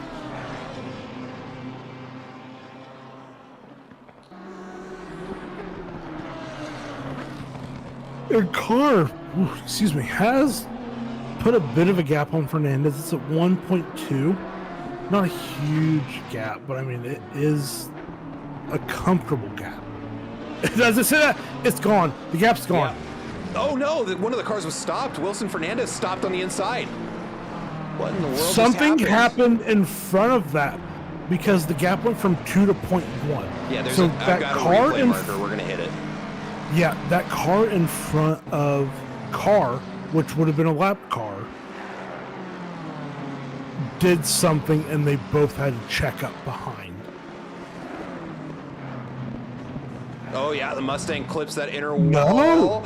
So yeah, Carr had a mistake. It bounces the inside wall, gives a little bit of a tap there to Fernandez. Wow. Yeah, so that's just a very, very lucky incident there for both cars. I would say it's lucky for Carr only. Yeah, I suppose, that gap grew for Fernandez. And now Ross Sparrow's right behind him. I would argue that Fernandez should be in front. I don't think you can stipulate that No, I mean, because like from the stewards. once that car is hit a wall and it's sliding, it doesn't matter if you're hitting the brakes. It's going to do what it's going to do. Absolutely. No, absolutely.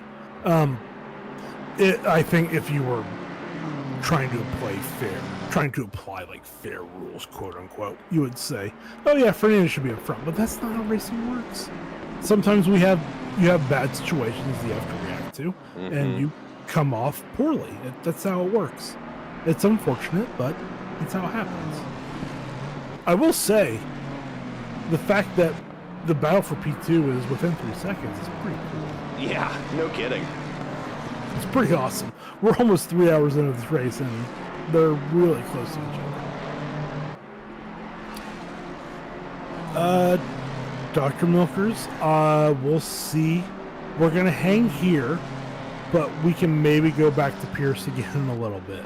We're not going to come off this for a little bit, though. Yeah, unfortunately, we got 20 minutes left in the race, and it's got to be a pretty close gap to get us to look away. For a good example here, 3/10 between Marco Barrantes and Guillermo Borges as they come down Conrad Straight. Let's see if he closes him in.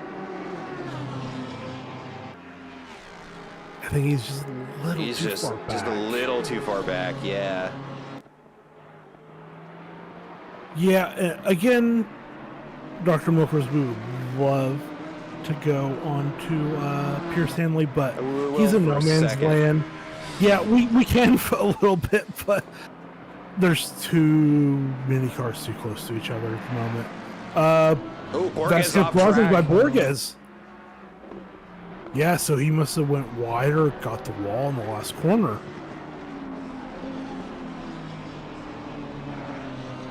All right, let's check back in with our race for second place.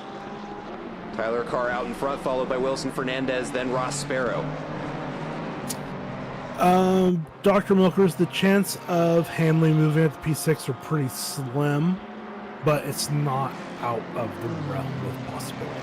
Right, so what these numbers on the he's left almost hand, a lot behind from Spangler. Sorry, you were going to explain. Yeah, so the numbers on the left-hand side is the gap to the car in front in seconds. So for Pierce Hanley, the gap to Jeff Spangler, currently in 6th place, is 116 seconds. Now the laps for the quicker cars are sitting around 2 minutes and 2 seconds per lap, so 122 seconds. So a little bit less than a lap back. Yeah. So not if Spangler or Ruotsalainen or Sparrow Fernandez, if they have a big issue, Hanley could move up a position, but it's pretty unlikely. But that said, sitting in P7 at the end of a 3-hour race with that much of a gap between in both directions, because here's the other way to look at it. Juarez Augusta Jr., his gap to the car in front is 63 seconds. So he's got a 1-minute buffer to the car behind him. And then Jeff Spangler is just Jeff Spangler, so it's about 2-minute gap in front of him. That is a very, very solid performance. Because so not only did they have to drive well for 3 hours, they also had to get lucky and not get wrapped up in a crap ton of incidents and end up in the back of the pack. So that is a very strong performance for Pierce Hanley. And the other way you can put it is that Pierce Hanley isn't as fast as people that are potentially alien fast. So, which is not an insult in the slightest. No, I mean, like, here's a comparison of the last 3 laps between Jeff Spangler and Pierce Hanley. Jeff Spangler was faster 14 seconds over 3 laps. Yeah. So, I mean... And Jeff Spangler is one of the, conservatively 50th fastest people in North America, South America, on this side of the world. Probably, maybe closer to, the fastest 20. Jeff Spangler is fast. Is, very remarkably talented and drives a bunch. So, what we see here is, the top 6 are the aliens, and then here with the rest of the human beings, the guys I will never be faster than, even still, is Pierce Hanley. This guy beats me every single time we run this race. Exactly. Pierce Hanley wins, 4 out of 5 open lobbies. That's just what it is. Pierce Hanley's fast. Just not. Oh, it's your little brother. That's killer. I love that. Thank you for supporting your that's little brother. awesome. That's sick. That rules. That's so cool. Yeah, I mean, like top 10 in an open 3-hour endurance lobby where we've got most of our fastest drivers showing up. That's insane. That's something to be proud of. That's a strong race. And honestly, that goes to everybody in the top 10. Those are hard-fought, well-earned victories. Honestly, I'd say everyone about the top 20. Everybody's doing great. And honestly, but below the top 20, I'm looking at some of these names are just guys who have either had bad luck or even still, I mean, finishing let's look at Anim Friday, right? Sitting 25th right now. We started with 31 cars. They finished better than 6 other people because they finished the race. Like, even that's a feat. That's 3 hours of sitting in the car by himself and still beating other drivers. So, like, hats off to everybody. Making it to the end of 3 hours is a feat. And their best lap was in the 203, which is absolutely nothing to be ashamed of. The 203 around here is still pretty fast. I would say for Anim Friday, if you happen to be rewatching the stream, you have pace. You probably need some consistency, but you can get there. Because the 203 around here on race fuel is pretty good. Yeah. It's pretty good. Well, and you also have to factor in, I mean, we're talking about Mount Panorama here. This is a track that takes the aliens and the human beings and throws about 1.5 seconds between them. It is a difficult course. I mean, we've seen it. Even minor mistakes trying to come down that hill result in 4 or 5 cars piled up, and you're just kind of hoping you don't get damaged too bad. To survive 3 hours of the mountain is remarkable. That's awesome. Absolutely, yeah. Yeah, Fernandez, he's all over car. I know there's a blue flag in front of them, but oh man. Wrong camera. Ugh, I want that one. Want their punishment for car 19. We cannot speak to that. We are not in communication with the stewarding team at the moment. Or at all during the race, because frankly they probably don't want to be. So we can't say what the car 19 could possibly get. Well, we haven't seen all the incidents. There's too much going on. Yeah, they're still reviewing on lap 73. I see an incident on lap 77 with car 19 was the last one, so they're still catching up. Yeah, I do believe that it's I think Ben might be stewarding on his own. So anything where there's a delay, if there's multiple incidents on a lap, it just takes time to bring up the replay, watch it again, watch it from multiple angles. It's not a quick process. It almost kind of puts into perspective like F1 races, F1, and sometimes they take a while, but obviously they have way more manpower than us at DRL. If they didn't, it would be a little bit sad. To quote the former president, sad. Never mind, I didn't say that. Strike that from the record. We're not even getting into it. I'm so sorry. We are bunching things. We got a yellow flag here. Gil Silver turned around in a bad spot. Oh, that's a terrible and they spot. they teleport back to pits. Yep. That's where I got turned around one time, and you cannot turn the car back around. It's not possible. Oh boy. All right, we are bunching up here at the top of the mountain here. We got a mix of battles for second place and back markers, and it's just, this is about to get crazy. This looks silly. It's not silly, but it looks silly. Oh, Fernandez is licking his chops here. Yeah, absolutely. Because he doesn't have to be faster than the car here. He has to be faster than the car in front of car.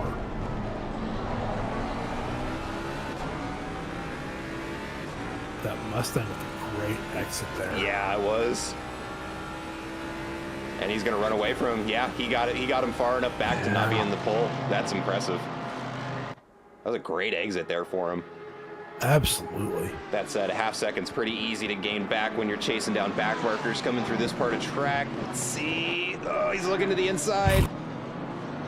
Yeah, you gotta hope. Okay, the Okay, the Porsche. Porsche dipped out. Yep. Not the ideal spot to do that, but it wasn't sloppy. So both cars there were able to get by, and we'll see what they will do as they get up to, I think, God, what is that Augusta Junior? Is that Worley? Or is it, oh no. We're starting. P11, it's Borges. Yeah. And like, let's look at it. Okay, let's do this. There's Borges' last lap time, 2:05. I mean, versus Tyler Carr. I mean, look at these lap times. It's a huge gap. But the problem is Borges doesn't just have to pull over. You know, they're on the mountain. Like, there's not a good place to let anyone by. Yeah. Dr. Moves, is there a faster car or are they all different? So they are all different, but ACC has something that's called a balanced performance, which is something that's also in real life. Additionally, in DRL, we use a custom BOP to try to bring the cars further into line with each other, so there's not a huge advantage with one car to the next. It's not perfect, but it works out pretty well. So each car will have added or subtracted weight from the car. Some cars might have 0, you know, just from the thing. Just basically going off the pace from each car. But yeah, they're all different. They all have their strengths and they all have their weaknesses. Some cars are better in the corners, like the Porsche. Some cars are better in the straights, like the McLaren or the Ferrari. And then some cars are just kind of all around good, like the BMW. So it's... Oh, Borges goes way off there. Way wide. He's going to lose. I don't know about positions, but... It doesn't look like he loses. Anybody comes up, right in front of Pete's route line, and that was almost disastrous. But then to get off to let him and Jeff through. Yeah. But still, we just hit 7 minutes left. So we have, I think, 4 laps left. Yep, just about. Depends on where and when Fantazi crosses the line. And he is way into the mountain, down the downhill. So yeah, well, it just totally depends where he crosses. He could do everyone a mercy and do one less lap potentially. The people that do that are my heroes. If you've ever run out of fuel in the last lap of the race, anyone that makes the race 1 lap shorter is your hero. Yeah, no kidding. At one time at a league race at Nürburgring, the race leader missed their pit on their next to last lap of the race, and it caused an extra lap, and I ran out of fuel on what was essentially the last lap of the race that should not have ever been a lap. And I was very salty. It's funny you mention it's Nürburgring, because the 2 times I have ever run out of gas at a race was Nürburgring. One time I coasted across the line. The second time my teammate bumped me. No! Yeah, in the race I was doing... Shout outs to Dustin Fletcher for being a homie. Good for him. Well, before I go... Nobody cares about me running out of fuel. I had an endurance race one time where my teammate and I were running P3 at the end of the race, and the team in P1 was a driver that I am friends with. I was going to say was, but I am still friends with him. And he drove the last 8 laps of the race with TC off. This was before TC off was a thing that anyone did. So this would have been like 2 years ago. I wanted him to lap me so I didn't have to do the extra lap. I literally stopped at the start-finish line, and then he stopped right next to me, and we essentially played chicken until he crossed the line. So I actually reversed, got behind him, and pushed him across the line. Those are the shenanigans that we live for. It was silly. Okay, answering your question in the chat. So pretty even, yes. And it goes even farther than just the balance of performance, right? Because like some of the cars are front engine, some of them are middle engine. The Porsche is weird and its engine hangs off the rear axle, which changes the way the cars handle in corners, from corner exit, how they behave under the brakes, right? So even when you factor in the balance of performance, me, for example, I like a mid-engine car over a front-engine car all day long. So even though a BMW and a Ferrari may have the balance of performance to where they are identical, my driving style may suit another car better. So that's where sim racing gets even cooler, is because they simulate the cars to such a ridiculous degree of accuracy. You can actually start to develop a driving style that caters to one car over the other. Yeah, that's so true. Like, I personally perform in qualifying better with a front engine car, but race pace wise, I'm usually better in a mid engine. So for me personally, like qualifying wise, I would prefer the M4, but if I'm going into a race, I would probably prefer the 296 Ferrari. Oh, that was a big peak by Russell on spare in there. And that opens it for Spangler to sneak on the inside. Oh, and he went for it. He got it done. What a jump to go in the race. Spangler just jumping Rautzelainen in the final corner. Yeah, he said, "You're not going to get that done. I'm going to just pass you." Man, so opportunistic. What's the hardest car to handle? In my opinion, the Porsche. The Porsche, yep. There are two reasons for that. One, like I said, it's weird and it hangs its engine off the rear axle a little bit. So the weight differential. Ooh, wow, big slide there out of Tyler Carr coming into Quarry there. Anyway, yes, the Porsche is weird because it's got so much of its weight on the back axle, and because the engine's there, that means the fuel tank's in the front. So as the race goes on, the front gets lighter and it can start to introduce understeer problems, which can get really tricky to manage when you consider that it also has a snap oversteer problem because of where the weight of the engine is. So it gets really finicky to try and manage that balance as the race goes on, but in the hands of somebody who can do that or is practiced enough to understand how that works, the Porsche is very, very quick. Yeah, the people that can drive the Porsche, they love it and they can do it so well. I cannot. Just the way that car behaves so differently to other cars, it does not work for me. And that is Fantazi that just crossed the line. It will be the last lap of the race. So everyone else behind, they will do one more as well. So Fernandez will have the rest of this lap plus one more to get back by car.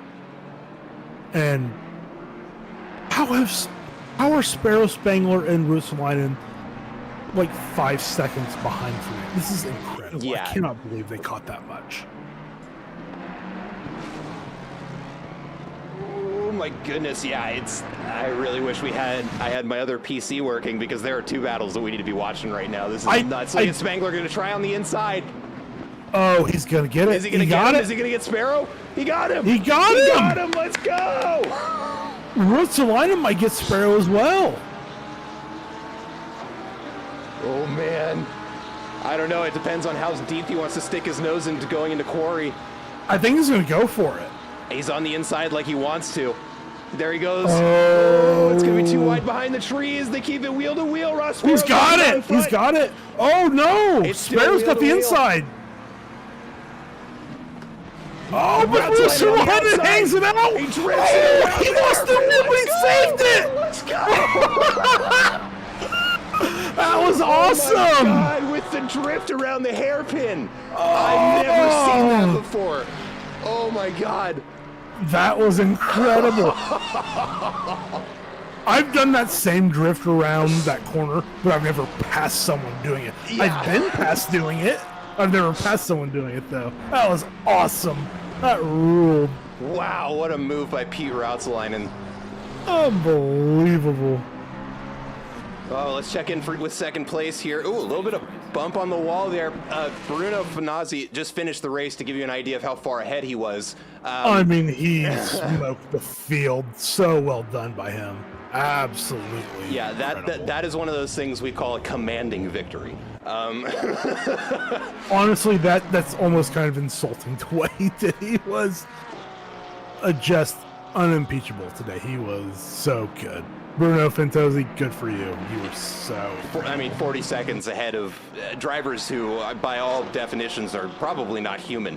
Yeah. But as we say that, Tyler Carr, after a huge strategic decision to do some weird pit maneuvers, man, he has pulled out second place, and that is both due to the strategy and the driving there. Hats off to their team. Wilson Fernandez in a very well-deserved third place. Fought all the way to the last. Jeff Spangler and Pete Rautzelainen also giving us wonderful displays with that huge drifting pass in the hairpin for Pete Rautzelainen. Ross Sparrow also with a great performance. Piers Hanley getting recognized in the chat most of the race, also bringing home a top 10 finish up in 7th place, whereas Augusto Jr. in 8th, Felix Payan in P9. And hold on, before we can't do it anymore, let me go up here and see if I can get the position delta up for everybody. It may be a little bit broken now that people have finished, but look at the movement on the board. Everybody just out there. Yeah, we've got some celebratory donuts going on. Everybody's well earned celebratory donuts. Yeah, that was, that's 3 hours of the gauntlet. And the drivers handled it with style. Man, that. Let me flash up the there are the final standings. Oh, and it's going to click away right when I pull those up. Incredible. Okay. I put in chat that we would love to talk to people who want to hop in with us, and I pinged Tyler Carr because I want him in the booth. Yeah. I have to use the bathroom. If he comments back and says he wants to come in, go ahead and pull him in, or I can do it when I come back. Okay. But I am gonna go use the bathroom really quick. Yep. Never mind. Well, ladies and gentlemen, what a race. I need to. I still have the old bumper image up from the last series. We're not in the Wet Hot American League. Let's throw up the stream starting while I fix this. Hold on. All right, I'll be back in a second. Yeah, sounds good. The stream is not starting. Actually, I'm just gonna leave it. I'm gonna leave it over here. Go to Discord. Underprepared streamer. Let's take a look at the chat here. How's everybody doing? Woo, let her rate. Yeah, honestly, Spangler, my boy, that was absolute insanity. You guys put on quite the show. With that huge drifting pass by Rautzelainen there at the tail end. That was legendary. This is going to be the wrong image, but it's going to be there for a second. Bear with me. Because I forgot to update this.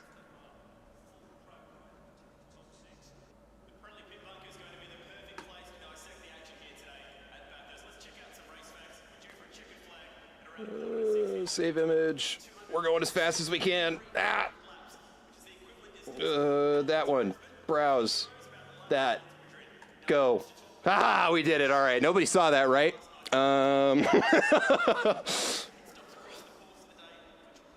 Wow, what a race. Okay, now we're all situated. I'm going to keep an eye on chat here, see if anybody wants to come in here, do some post-race interviews. I would certainly enjoy that.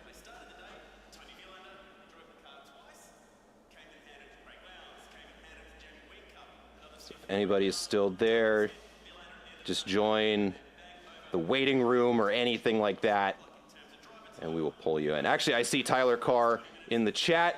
I'm going to go snag him real quick. Let's see. I'm going to grab. All right, I'm back. Can I grab him? I can't grab him out of race comps. Tyler? Yeah. I see him in there. I can't grab him though. Profile mention message. What? Yeah, why is it not there? I've never had a problem doing it before. Well, here's the other option. The two of us can hop in race comms, and then they can just join. There's too many people. I guess that's true. Oh, well, if we change chats, the problem is you'll have to change it in Oh, you're right. Yeah. in OBS as well. Let's add the app, the Big Smelly. We're working on getting some driver interviews, folks. Just bear with us here. Let me add text.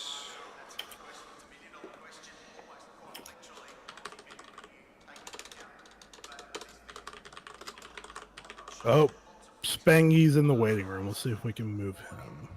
Oh, I can't move in. What? I don't know what happened. I've never had... Oh, there we go.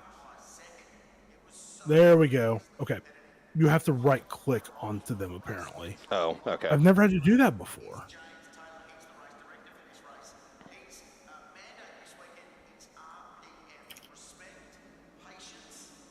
Okay. There's Jeff. And there's Tyler Carr. All right, we did it. Gentlemen, congratulations on a very well thought 3 hour at the mountain. How are you guys feeling? I'm drenched in sweat right now. I bet you are. Doesn't matter how cold I make it in the room. No, I got 3 fans on me right now. It did not help. Well, I mean, this is relative to Jeff. I wasn't racing and we live very close to each other and I'm still hot. So. Yeah, it's pretty damn humid up here. It's not great. Tyler, you had a fantastic race. After lap 3. Well, we thought you were in no man's land because we thought you were going to be out of pit sequence with everyone, but you still did it on the same number of pits. Was that a call that you made, or was that the help from your team? How did you devise that strategy? Because it worked out perfectly. It did work out perfect. So I had damage. I was losing time, but my engineer Curtis on our team, I asked him if he could just calculate like where do I need to pit so I could still have the same amount of pit stops. So we figured that out, and it worked out perfectly. And those first 2 stints, I had like clean tracks. I was able to run like 2-minute .9s, and I was just catching people. Yeah, I think you ended up with the purple lap for the race, and I think you set that early on in your second stint. But yeah, you absolutely nailed that. I think when we initially were looking at it, we weren't factoring in the time loss in the pits. So we thought you were going to have to do an extra stop or a drive-through or, a splash and dash. But you didn't, and you made it a P2. And if you stayed on the normal strategy, we'll say, do you think you maybe could have fought for the win? Or do you think, I guess if you hadn't taken the damage and had to pit, do you think you could have fought for the win? If I wasn't backwards down the I think I definitely had a great shot at the win, because I lost maybe 10, 15 seconds there that I had 30 seconds of damage I had to fix. So yeah, no, because you were in the lead at that point, and I think you dropped to like P7 or P8. Yeah. Yeah, I agree with you. I think you would have been fighting for the win there. Yeah, that was, like I said, we thought you were just done for. And then last stint, I'm just exhausted now, and then I was like probably 1 liter too short on fuel if the clock went 0. Yeah. So that's why we bunched up a little bit, because through the mountain I kept changing engine maps to try to fuel save, and it ended up working out. Goodness. That's why there was like 5 laps in a row. I did like 203s, 204s, just fuel saving. Yeah. Okay, that explains that as well. Wow. And plus, I had a little bit of damage too. Ping ponging off the walls. Yeah, and it worked out. That fender bender coming down the hill about 20 minutes left of the race too, between you and who was it you were chasing? Fernandez. Yeah, there was just unfortunate backmarker spun out right there. That happened. I had that happen a couple times, like 2 or 3 Yeah. times right there, but it all worked out. Yeah, definitely. Yeah, I mean, second place finish, I'd say it worked out. Yeah. Yeah, I think all things considered, I don't think we ever clocked any type of big mistake from you. So you seemed pretty clean. Other than that, it just had a big effect on your race, unfortunately. Yeah, there was another time. I don't know. It was right when I got by Fernandez again. I almost did the same exact thing going down into the S's, but I saved it this time. But yeah, after that first one, I was not expecting to come back to P2, and then once we got to like an hour left, I was like, okay, maybe I can get back up there. Yeah. So last question from me. I don't know if McAdams has any more. In qualifying, do you think you could have gone any faster?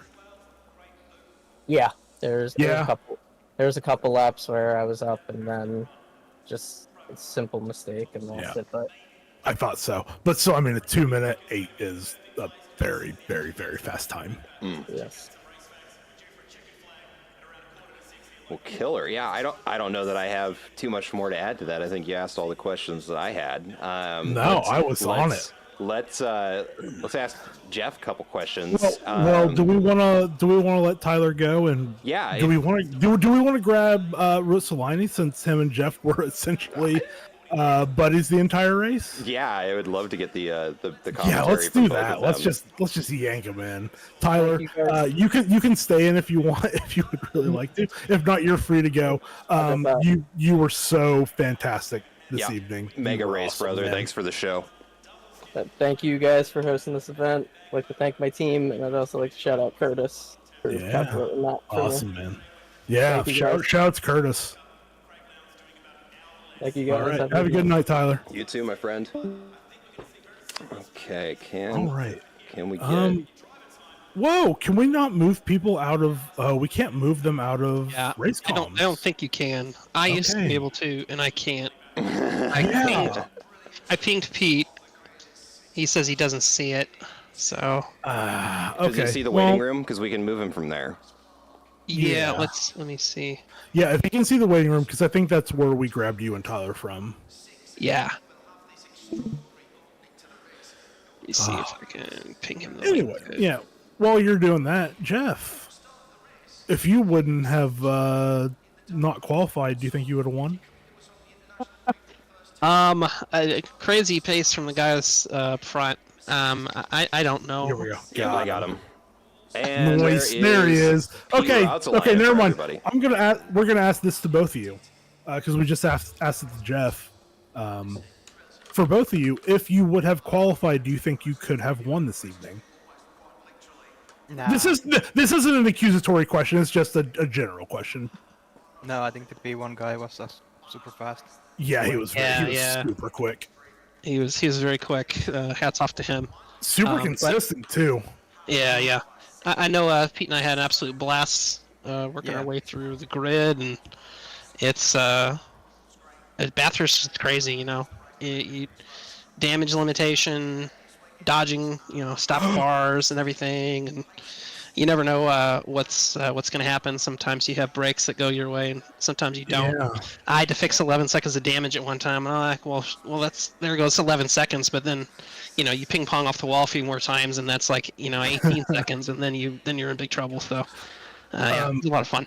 Yeah. Before you go any further, would you guys be happy or annoyed to know when the server reset it started raining?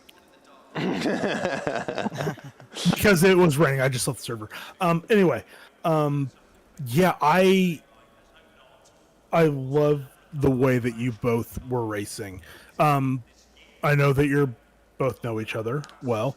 Do you guys, when you're starting from the back like that, it looks like, and it's okay if you are or you aren't, were you guys kind of working together, just kind of not fighting each other until you got up to like that top 10, and then it's just gloves off and you kind of start fighting each other?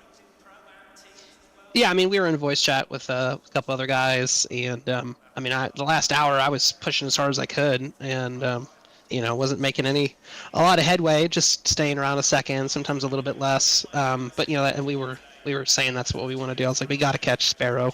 That's most important. Then we can sort it out from there. Yeah.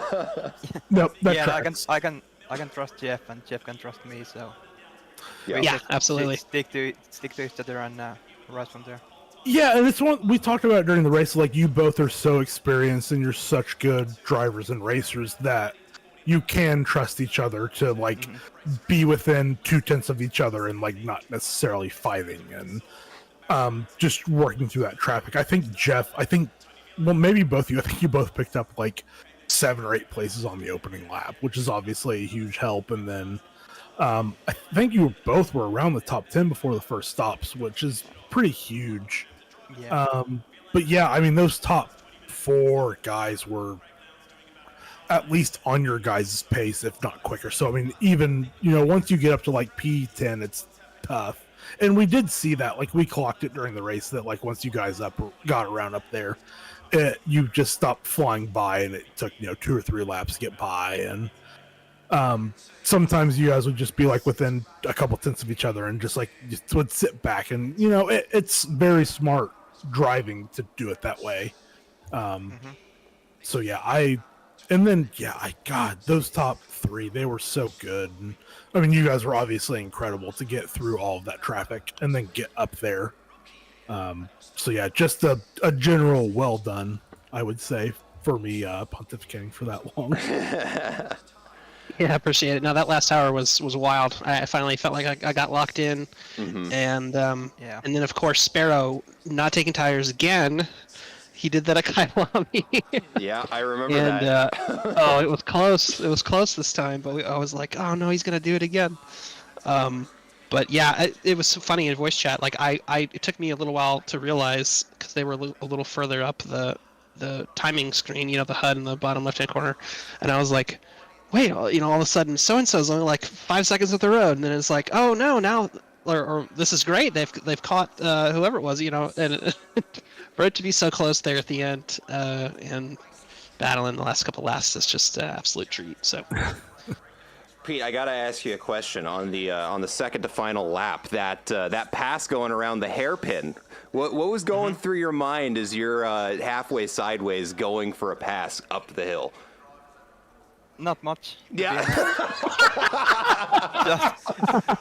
Just try to save it. I've had that moment once before, but not without fighting another car. Yeah, So I knew that was kind of savable, but just lucked it out. It was insane. I couldn't believe my eyes. I think Adam said it. I've also drifted cars around that corner, but I've never passed someone, and the car certainly didn't continue the lap afterwards. So I was very, very fun to watch that happen. Yeah, that felt really good. Outstanding. To be honest.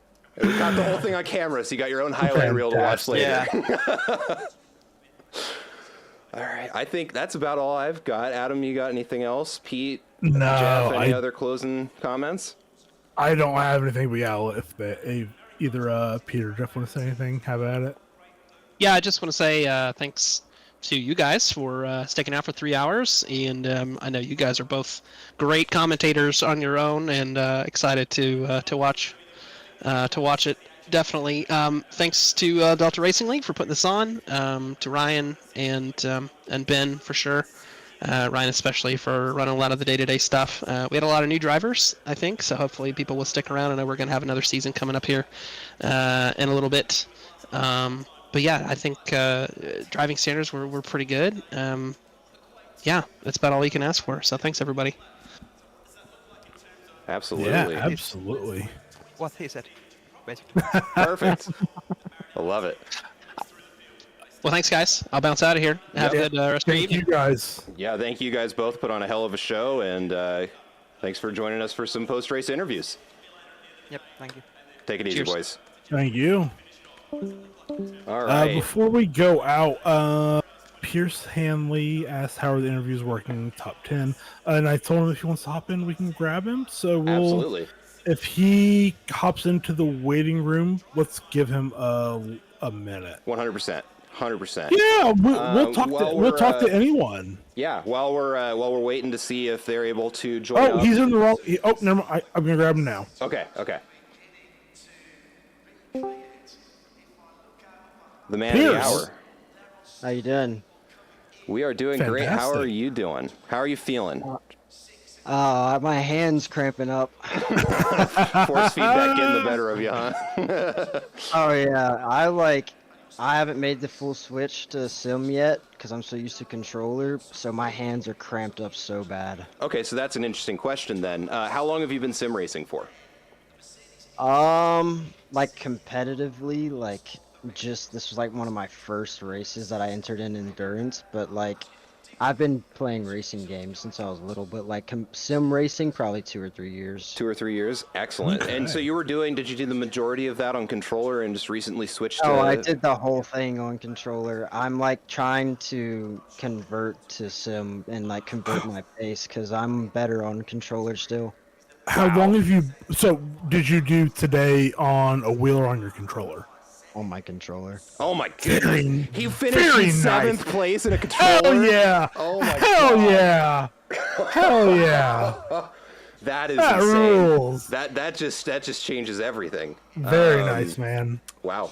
Yeah, I've almost gotten my pace on sim converted from my pace on controller. I can tell like once I get more comfortable on it, I can feel the pace difference, but right now I'm more consistent and faster overall on controller. Yeah, and that's Very the cool, man. easy decision to make for a 3-hour race. That was smart. Yeah. Yeah. I will say, I used to race with a guy that was like legit alien pace on a controller. And then there was an update. I think it was the 1.8 update. It ruined his controller settings. And he lives in a country where they cannot import a wheel. And he got a wheel. I won't say how. Long story short, he on a wheel is now as fast as he used to be on a controller, which is very, very fast. So it's not unheard of. So the fact that you're fast on a controller, I think it's not going to give you a huge advantage, but I think the fact that you just did what you did on a controller, Yeah, I mean, because absolutely, it's insane. It's insane. and we were It's talking insane. about this during the race too, because you found yourself in no man's land, and to be honest, I mean that's going it to was happen. a boring race. But here's the crazy thing about that though is not only because you had the aliens out in front of you, right? But you gapped the guy behind you. You had you had 60 seconds plus to the car behind you. And so if you're telling me that that's your pace on controller and you're getting caught up with the sim rig, man, once you make the switch and you get that locked in and you start getting used to driving the car with the pedals and the wheels, man, you're gonna be right up there at the front with the rest of them, guaranteed. Yeah, I literally I've played I've been having my sim forever, but I've always just played like Forza on it, and like I used to play like a regular Assetto and play modded like drifting games like FD and stuff. But like overall like sim experience I have like on a simulator with a GT3 car, or F1 car, like anything, I probably have like not even 50 hours on a sim, and I'm almost there, and I want to make the switch for the next one probably. Yeah, I think it's a great idea. I don't think you're gonna have too many problems. No. So, okay, here's a question then. So this is your first endurance race. What did you think of the format? What do you think of, having to focus on, the extra 2 hours after what you would normally be dealing with? Yeah, the first hour felt like forever. Like it was so much more intense. Like the first hour I was like, Jesus, I gotta do this another 2 hours. And then the second 2 hours felt like shorter than the first. So honestly, like I just like got in a groove and just stayed there. Yep. The only time I kind of like panicked is I had to use the bathroom and I didn't have like 30-second pit stop. So I was like, I had to like throw my controller down and like run to the bathroom because I had to wait an entire stint, like, and I didn't have to pit like in an abnormal spot. Like I had like the perfect race, honestly. I didn't have any like big incidents or anything. Well, the having to use the bathroom, that doesn't change because it still affects you. So Yeah. it doesn't change. But yeah, I mean, absolutely well done, dude, on a controller. You were incredible. Yeah. If you would have said you were on your wheel, we would have said well done, because you essentially finished behind the very, very fast people, like the incredibly fast people that are almost impossibly fast and finished in front of just like the very, very fast people. So you did a very awesome job Yeah, tonight. I hope we see more of you on the track.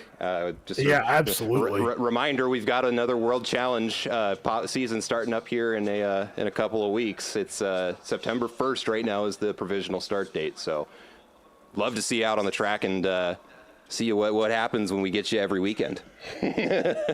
Yeah, how close together are the races right now? Because me and I had a buddy racing with me that we obviously crossed the line at the same time, but I was wondering like when the next one is, because we've only signed up for this one, so. Yeah, so So- I don't know about the next endurance event. Those tend to happen a couple times a year, usually in between our normal race schedules where we do a season. So we usually have 6 to 8 races, and then we'll have off time, usually an endurance race sometime in between that. So usually I'd say 2 to 4 a year is how many we do here. Sometimes All right. longer. I think have we done a 24-hour at Delta before? No, I know no, for a no. fact we've done 8 and 12. Yeah, so as far as like the series go, the next series starts like McAdam said the first week of September, and those are 1 hour races, and that happens regularly. So when that starts back, it'll be 6 to 8 races over a 7 to 10 week period, depending on holidays and stuff like that. But those are Sunday nights. So if you're available on North American times on Sunday nights starting, I think the race starts at 8. Eastern, yep. Yep, 8 Eastern. So if that works for you, even if you're still on a controller, I mean that no one's You're- gonna be mad I about was it. going to say, you're still smoking most of the field, my friend. Yeah. And Yeah, I definitely feel like I'm at a disadvantage. You're most of the not. time. No. Your performance today has proven that you are not. Yeah, but how would it work with like signing up for the sprint series? Same way, same exact thing. It's all through SimGrid. You'll register exactly the same way. You drove by yourself, so there's no difference there because you're not registering a team anyways. So you show up. It'll give you the breakdown of what the schedule is going to look like, and come September 1st, show up. It looks like we're starting at Paul Ricard. Cool, sounds good. Well, hey, thank you so much for joining us. Congratulations on your 7th place finish, and yeah, we will be hoping to see you in the upcoming season. And Yeah, probably also, will be there. I got to shout it out. I think most of, if not your whole family's in chat, hyping you up right now. So Sure they are. yeah, no, you're getting all the support you need from home. So big shout outs to them for showing up to support you. And yeah, it was great having you, and we hope to see you again here in about a month. All right, thank you guys. Take it easy. Yep, have a good night. You too. Yeah, that's a driver to keep an eye on. That rules so hard. That's so awesome. Yeah, big shout outs there. Okay, so I'm getting ready to be about done here. I don't know about you. We've been going for 4 It's almost hours, midnight. So yeah, it's time to wrap up here. So Adam, you got anything that you'd like to say before we sign off here? Just that race was so much fun, as expected. I really don't have much to say beyond that. I had a blast. I hope everyone watching had a blast. And yeah, we're gonna be back September. Right now, we can't say for sure. But the beginning of September is when the next series we're potentially looking at starting. So it could be the 1st, it could be the 8th, it could be the 15th. We don't know, but it's going to be early September. The calendar so far is looking very cool. Yep. I don't know if we can promise what the booth is going to be like, but Oh, I'll be there. I'll be one streaming it. or okay, so both of us are going to be there. Yep. I didn't want to speak for you. So we're gonna be there. If you loved what we were doing, you're gonna love what's going on. Well, we won't be as drunk because it'll be a Sunday night, Yeah. so we have to go to work the next morning. So we'll just be a little bit drunk instead of a lot drunk. No, this is so much fun. I love DRL so much, and these races are such a blast. The 3 hour format is such a good format. because it allows teams and it allows solo drivers. So I just have to say a big thank you to the organizers for putting a great event together. Everyone that showed up, thank you so much. You were all amazing. You drove so well.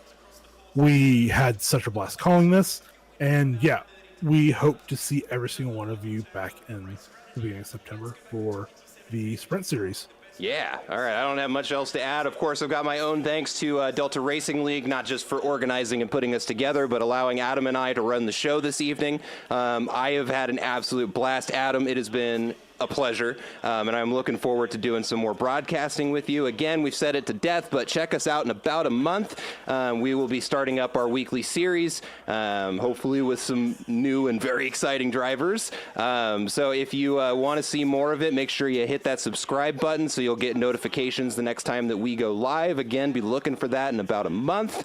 And outside of that, I've had an absolute blast. Adam, it sounds like you've had an absolute blast. Chat, I hope you had an absolute blast. Thanks for watching, and we hope to catch you guys the next time we are live here at Delta Racing League. Take care, everybody. See ya.